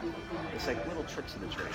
And I didn't know this a year ago. This is something that I started getting better at maybe 3-4 months ago. So, one of those inside games, kind of as you're learning to do active listening or really listening, is to notice in your own head if what the voice in your head is tracking their story, or if you are thinking about what you're going to say in response, or all of your opinions, or like what you're constructing or what you're going to say next. And if you notice that you hear more of your own dialogue in your own head than what the person is saying across from you, and I'm not talking about having responses, but like that's a process of discerning in practice, which is like, are you preoccupied in your inside landscape? No, great with, point. Like, this comes thinking, up. I've literally caught myself. judging, And I'm like, am I talking too planning. much? It pops up in my head. I'm like, because I get fired up. Part of my brand. Like I get high energy, and it's like, oh wait a minute, did I go off on that topic too far? I need to let them chime back in. So you get that internal mental dialogue. It's like, is it two way? Is it getting one way? Bring it Well, back. I'm thinking, so here in the last 2 hours, I've kind of almost just sort of been present, and this has been a lot of fun because... You've been an instigator, actually. You don't know. There's been a fun tactic. Like, you'll be there, and all of a sudden you'll just drop a bomb into the middle of the table, and then all of a sudden we're off on another freaking tangent again. And I was like, okay, so don't think like you haven't been involved. No, I didn't say I was not involved. I said, forward thinking, like, Yeah. I'm not thinking of like... No, the It opposite. was just kind of like we're here. Like, I want to say, because what you responded is actually the opposite to what I was saying. Oh, really? Which is, I think so I would say, so if we were to split that apart, right? So Okay. part of what you're talking about is tracking the kind of the dialogue of dominating a verbal, like Sure. what's happening, like is there something that dominating, does there need to be a pullback? Okay. So that's important as a host or as a co-host to be aware of, okay? What I'm talking about is when you're listening to someone else, are you more preoccupied with controlling when they're talking? Oh, yes. What's Yes, happening good in point. your mind when Yeah. they're talking? Are you talking to yourself about what they're saying, or are you listening from the beginning of their paragraph to the end of their paragraph? And so I feel like what Raph was saying was like this presence. There hasn't been this internal, gabbing in his own mind. He's just been here, and then when the moment comes to speak or share something or make a comment or joke. So I'm following you on that too, and I'm interested to hear your perspective on that, because it's like, I know I've taken active listening maybe too far, maybe it's what you're hitting, where it's like you're so active listening, you're trying to like listen for that hidden little cue that he would throw out there so far that you're like, oh, I want to wait till I want to grab that nugget, like that dead body, or that hunting trip that went wrong. Like, it's like, no, dude, just listen. Just listen, it's gonna just fall. What I do is I have a piece of paper. I actually go old school, paper and pen, because it doesn't make any noise. And I write notes as I'm like, okay, so whatever it is, Like shorthand, right? Yeah, and I'll just write it down, because the problem is if I sit here and try to remember this while he's talking, it isn't going to work. Yeah. So I just write it down, and then I listen to the question. And I also set up the interview. I'll be like, there might be times when you get done with an answer, and if I don't ask you a question immediately, it's just because I'm trying to figure out what I'm going to say next. Because sometimes I will pause, and then you get what I call an over answer. So they'll be like, my favorite color is green, because yellow and blue make green. And then you're looking for your next question, and they go, because green is, like grass, and you're like, no, I'm okay, good. So if you just set it all up at the beginning, they know. And then I edit, because, if I do a 45-minute interview, there might be some of that where I'm getting the guest warmed up, Right. but my audience doesn't need to hear that, because they're here to talk about, whatever. This guy's making, 6 figures with a podcast. They don't really care where he went to school and his mom was a gym teacher or whatever. Oh, interesting. I cut that out because they're do you have enough time in the day? No. Yeah. I guess it depends on the listener, I guess, right? Like It we really talked is. a lot about that this weekend. Yeah. It's like, me, I don't mind it, because I actually want to hear a little bit of the backstory. Yeah. It's like, I think that, Yeah, I don't cut it all especially, out. especially if this is a person that goes on a lot of shows, it's like, people are usually getting cutting right to the chase, or getting right to the meat. And it's like, well, what It's else like you is there out want, there it's that like you people have want never heard on the show undiscovered before? gems. So, Exactly. yeah, I would say it's got to be a struggle or balance. It is. It really is. Yeah. And that's because some Like, of what it to is cut, what not to cut. Yeah, and it's always, to me, it's like, whatever the backstory is, does this backstory pertain to, because I always like to be able to say, in this episode, like I did a presentation once, I said, I think every podcast can benefit from editing your podcast. That was the one sentence that summarized my entire presentation, and then every slide would either back up or explain why that was. And so the same thing, I will do an episode or a segment of an episode that's like, I have a segment coming out Monday on how, because more people from radio are filtering into podcasting, we need to raise our game. We can't, You know, you can't have the 3 guys, 1 brain show with 1 mic in the middle of the table. No. You know, that's not going to work. So that's The sad part is that exists. Like, I already have more hardware than some other shows out there. So that would be like the sentence of that segment, that we need to do whatever we can within our budget to have the best audio quality we can. And so I have an interview with a guy named Glenn the Geek. You might have heard his name here this weekend. Yeah. And so he was talking about this. And so every question and answer that he says should support, we need to raise up our game. And if because Glenn's a good friend of mine, we're going to get off on tangents. And depending what the tangent is, I have to go, does my audience need to care about whatever it was? And if it does, it stays. If not, I take it out. Wow. Okay. No, these are very valid points. Yeah. So, and it really depends. Now, on the other hand, I have time to edit. Some people don't, and that's fine. Todd Cochran from Geek News Central and the New Media Show, he fires up a microphone with Rod Greenlee, who's also a guy from Spreaker. Todd's from Blueberry. They talk about new media. When it's done, and they upload it. Nice. There you go. So, the fun thing is there are no rules in podcasting. Yeah. You know, your audience is going to vote with their plays. That's what I tell people too. Like I was, and to be the last little background story on the show, but it was like I really was failure to launch, so to speak, because I was so worried about, I need to get like the best co-host to start off with, because the downloads and blah. So like I purposely, like Michael O'Neill was episode 001 because he was my coach, but I had already recorded 3 other episodes before him. So technically, I should just launch with whatever I had, but I purposely waited to launch the show until I had Michael recorded, and then I bumped him into the first position because I was hoping I'd get name recognition. And again, I love you, Mike, if you listen to this, but the dude didn't share the episode because I'm a noob and I forgot to remind him to do it. I didn't think I'd have to because he's a marketing guy like me. I figured he would just do it. So he is not one of my best performing episodes. Even though he had the name recognition and the solopreneur and everything else, it was such a great lesson. It's not the size of the guest that brings the value. It's the size of the value that makes the guest. Interesting. Because when Glenn came on my show, I discovered him at Podcast Movement in Fort Worth. And he stood up and started talking, and I'm like, dude, you've got to be on my show. Yeah. So I brought him on my show, and everybody's like, holy cow, this guy's got great ideas. So, but my audience had no clue who he was. He wasn't a name. There's no name recognition. For my audience. Now, if I was doing a horse thing, they'd be like, oh, everybody knows Glenn. But podcasting, nobody had heard of him yet. So, but he brought huge value. And when he's giving these tips and stuff, we're all like, oh, talk about taking notes. Holy cow. Yeah. So I've never, I've had, I don't want to name drop, but I've had Pat Flynn, I've had John Lee Dumas, I've had these people, and they brought value, but it wasn't, you think it's like, oh man, if I could just get JLD on my show, pennies from heaven. It's like, I did an episode earlier on where I waited until I had a decent amount of downloads. I'm like, I'm going to do my top 10 most downloaded episodes. So it's one of my first ever solo episodes where it was just me, and I was reflecting on it. And one of my top 10s was a dude that I met, because I do charity work. We're mountain bike guys. We maintain the mountain bike trails. So I put out a post on my private Facebook group for that group that I manage, and I'm like, hey guys, we're gonna do some trail work. A big storm rolled through, knocked down 30 trees in our park, and thanks to the firefighting, I'm a surgeon with a chainsaw. Yeah. So this dude shows up, is geeked out more in chainsaw gear than even I am. He's got all the brand new shiny stuff, and I'm like, yo man, did you even fire that saw yet? Busting on him? And he's like, I've been doing this a long time.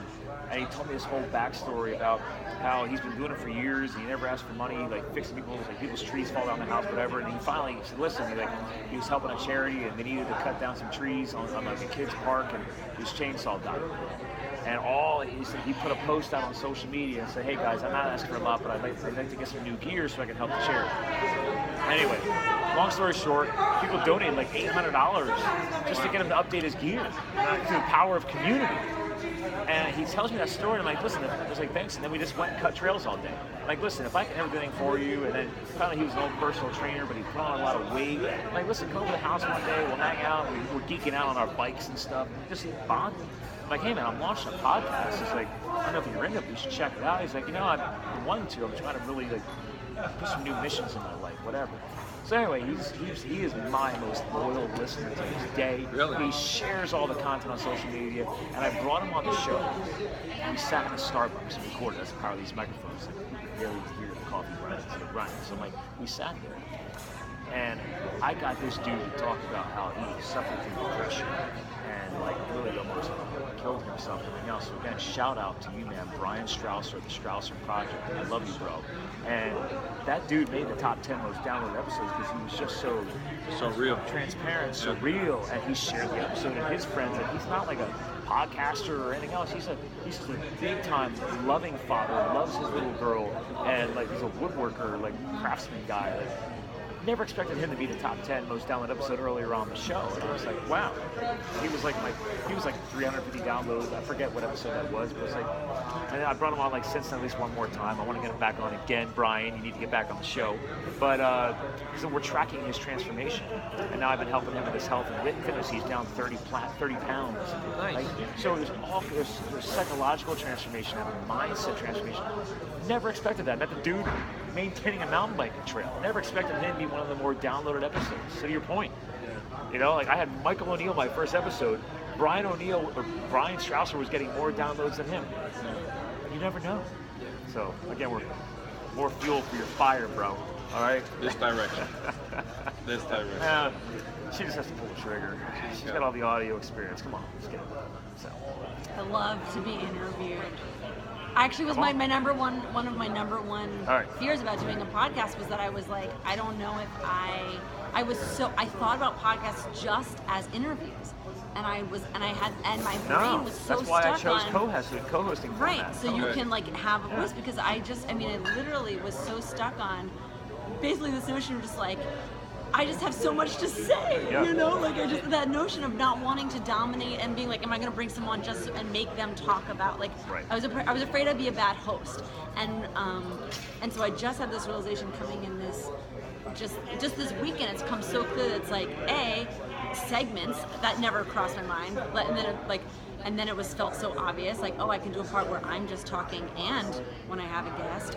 Just realized that having live calling in, which has always been a dream of mine since I was a child, and making cassette radio stations. Your show, you do what you want. I did all of those things. So, you know, I really love that. I found that my favorite way to like share my message and just be in connection with people was talking with people. And so that's when I decided that I really wanted to go for this. But it was 2 years ago, and I really wanted to get more practice at just being in these spaces, and was invited onto some really great podcasts, and you know, just doing more and more of that in these kind of settings. You've already been putting in the reps.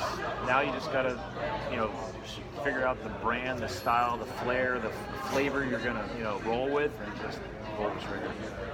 But you were talking about your top 10 downloads. I've always thought the equation for downloads, it's the value you put in your episode multiplied by the amount of time you spend promoting it. Because if you have no value in that episode, but you promote the crap out of it, you're just going to let the world know that you're awful soon. And if you have a ton of value in the episode and you don't do any promotion, it will grow, but it will be painfully slow. No, and admittedly, when I did that one episode reflecting on those, I wasn't talking about it just because of the quantity. I used the quantity of downloads just to pick them, but then I did a refresh on like why I enjoyed each episode. Nice. And, like I did that because I want to give my. I'm due to do another one of these because it's like I'm over 100 episodes now. It's like a year later, it's crazy. It's like, dude, like reflect on that. Yeah. I told you before, the reason why I chose co-hosting was, I'm a marketing guy. I want to teach people, like, dude, share the authority of the episode. You don't have to be another podcaster. I want to bring somebody on as an author or a PhD or a biologist or whatever people I bring on the show. I'm like, guys, let's share the authority together. And then we own that show together. Yeah. And then, if you do have an online presence and I want you to feel like, man, that was my episode too. I want to share it. Like, they should want to share that episode. Yeah. And that's kind of the format that I went off of. I'm like, and I want to be open and conversational and just relaxed. And it's like, dude, I'm not interviewing you. Chill out. We're just gonna have a conversation. Nice. And that's why I chose that format. Nice. Yeah. So, and it sounds like you're probably going to go that way too. Yeah, and actually that is when I say with served radio, it's the voice of and for those that have served. Yeah. Because we're going to bring the art of storytelling back. And so you guys have a lot of stories to tell. Well, and that's kind of where this is just, in life, how you just get the right people in your path and the right confirmations and the right validations. There you go. Here we are. Just having a great time. I feel I'm right at home, right? I'm in my tribe, as they would say, right? And I realized last night, at first I was like, should I have taken the time to come out and all this and all that? You start kind of, you have to break away and do. Well, yeah, you have to time. sacrifice something to gain something. Right, It's always and then, happening. but right? I think about 2 hours into the conference yesterday, I said, I'm in a room full of crazy rafts. like I'm in a room full of me. Yeah. Like there's like I'm with my tribe. Like these are a bunch of crazy creatives. Dude, I never expected to launch a show. I just was consuming it for 3 or 4 years. Yeah. I was a voracious consumer, and I'm like, I have a voice. Yeah. I've been listening for 3 or 4 years. I can figure this out. Let's do it. Yeah, and I think, you know, and like it's given me, I don't say the confidence, because I have the confidence, but it was just now this is more that Inspiration. yeah, it's that affirmation, like just get it done, like just sit down and do what we just did and All right. repeat, duplicate, and knock it out. I'm not even saying 3. Give me 1. What is the number 1 action step you're taking to leave here today or tomorrow or whatever? Action step? Yeah. I don't know, man. What do You and I have already talked about a couple of action steps. So. Well, yeah, I guess we're gonna get together. I guess, right? That's an action step. Yeah. So we're gonna get What kind of together. tips you have for me? Hold on. There we Well, go. There we go. when you're telling me and Heather about why you want to start the podcast and your whole thing, coming home and you're like, I don't know, I'm just gonna go back to work. Yeah. That's episode 1. Yeah. That's start off with like, hey, here's welcome to the show. My name's Ravi. And I want to tell you about. You could even start it off. Yeah. You can even start off with like, you know what? And my wife looked at me and said, "Aren't you going back to work?" And you went, "No, I'm not." Yeah. And I felt weird and this and that, and then roll your intro. So Yeah. people are like, wait, the guy just quit his job? What's going on? Yeah. Right. Little teaser, roll the intro. You have a great tagline, and then okay, and this is my story. And this is a story. Yeah. And That's this actually and great. and it's like, and then roll it up with, and I know. Oh, so you're actually saying he should have an about me type of Yeah, episode. episode Because I've never 000. done that. Yeah, so like See, episode. Normally I don't. I've had 3 different people tell me they can't stand that. Episode zeros are crap if you go, all right, Like Michael can't stand them. I know that. episode 0 is like, okay, so I'm going to do the show. It's about antique cars. And so my that's name's bad Dave Jackson. And so we're going to be talking about this. And then we're going to be talking about this. And then we're going to talk about, but they don't talk about anything. They're Right. talking about, it's like a chapter. I see your point. He's got purpose. Yeah. He's already got a brand. You have purpose behind what you're doing. That's what has to come through in that first episode. Is what's the purpose behind what Right. you're doing? And, Right. and just the whole fact that it's like, this happened to me. I thought I was, and then I'm getting escalated up the medical chain. People are starting to think there's something wrong with me, and it turns out there was absolutely nothing wrong with me, and this is normal. And I wish somebody would have told me that these are some of the things you can expect. Yeah. So that's why I'm here right now, to let you know that here's what's going to happen from living to, what's your transition? It's actually leading to living. Yes. So I'm here. Leading to living. Yeah, Oh, leading. yes. Yeah. So basically, the idea is that we're focusing on as people. So one of the things I was telling you today was that the word transition Yeah. is like the word Mufasa in The Lion King, right? What do they say? Mufasa. Say it again. Not a big Disney guy, but okay. The Lion King. Come on now, tell me you've seen it. I've seen it, but I don't remember. I'm like, The hyenas, right? It was the Whoopi Goldberg, right? Yeah. Don't say that name. It's Mufasa. okay. Yeah. Say it again. Say it again. But anyway, so you say the word transition to just anybody, Yeah. especially the military community, or even someone that has purpose that is now transitioning to a different purpose. Or Because doesn't know. transition is transformation. That's right. And so that's where we came up with leading to living, and then in that living component, we're going to do the pre-actual of 2 years before, and then we're going to talk about different folks at different stages: 6 months, 1 year, 3 I like years, that. 5 Dude. It years. just gave me a 10 years, 20 chill years. because I thought about people that I know, and I'm like, you know what? One of my buddies told me, he's like, military was kind of like me putting my life on hold. Yeah. What do you mean? He's like, I was busy serving, but I wasn't living my full life. Yeah. And he said, once I finished my term, yeah, everybody's freaked out because like, oh shit, now I got to go What live am I my now? life. What am I gonna do? do now? How am I going to live? Yeah. And that's what you're talking about. Like, dude, you now can finally like live You can go whatever live. life you want. Yeah. And that's And they're not seeing freaking that. scary. Yeah, and it's also scary. And yeah. it just you fall apart. Like I was talking to someone at lunch today, and I told them early on I started getting some indicators, and one of them was I started growing out my beard, and I went into a full-on meltdown. Like I had a complete meltdown. You weren't clean shaven anymore. Well, no, I purposely was trying to live, and I was growing out my beard, but it got to a point where it was just like, all right, it's time to trim this thing up, right? Like, what is this like lumberjack thing? Let me trim it up.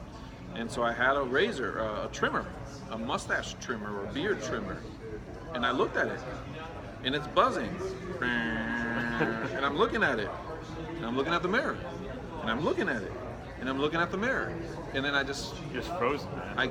I was 37, turned 37, about to turn 38, because I got that trimmer for my birthday. It's my 38th birthday, and I said, I don't know how to do this.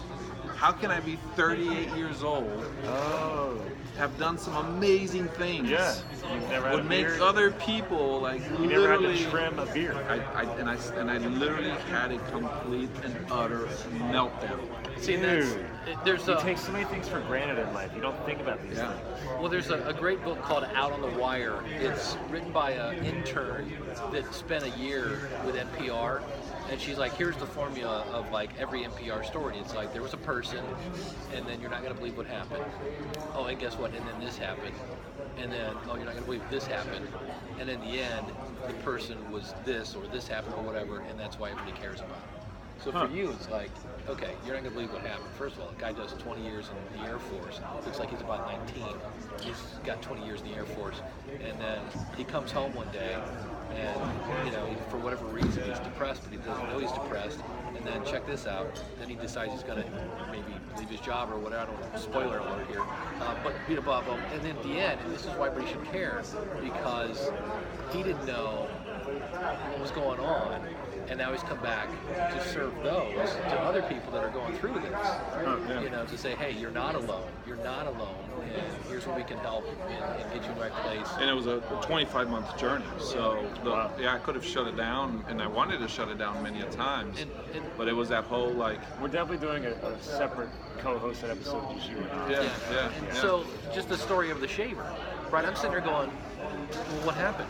What happened? What's happening? And he's like, so when he finally tells that story, so those are things that can just suck your audience in, because you're like, well, I want to know what's going on.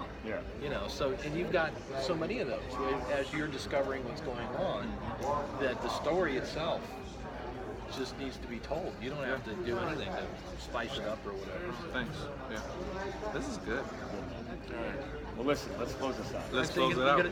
This is attempt number 4. I've lost track. It's fourth attempt. Yeah. We're just vibing, man. The fourth attempt since you sat down. I've got lion mane coats going through my head. You're doing that shutter thing with my what is that? Like, at least I wasn't the only one. It was like, what is she That's doing? me. I'm like, what?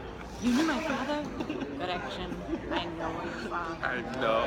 Yeah. That guy So, is rough. here comes Scott. Anyway, let's try and shut this down. I know that. You're definitely coming back on the show. You're going to come on the show because I love your health perspective. Yeah. Dude, I'm into So, it. yeah, that's Let's do it. excited. That'll be Maybe And we'll you have use to add these the as a steam builder. to launch the show. Sophia the Wise One. Sure, whatever you want. But Thank you. for all the And obviously the listeners out invite's there, open to there you, is sir. no I mean, I'm not a 12-year guy, but I'd be honored to Call me, become that's honored. you. Anytime. Yeah, I mean, I'm sure in 12 years of podcasting, you can easily talk about balancing health, business, and lifestyle. I'm sure you've done a few things.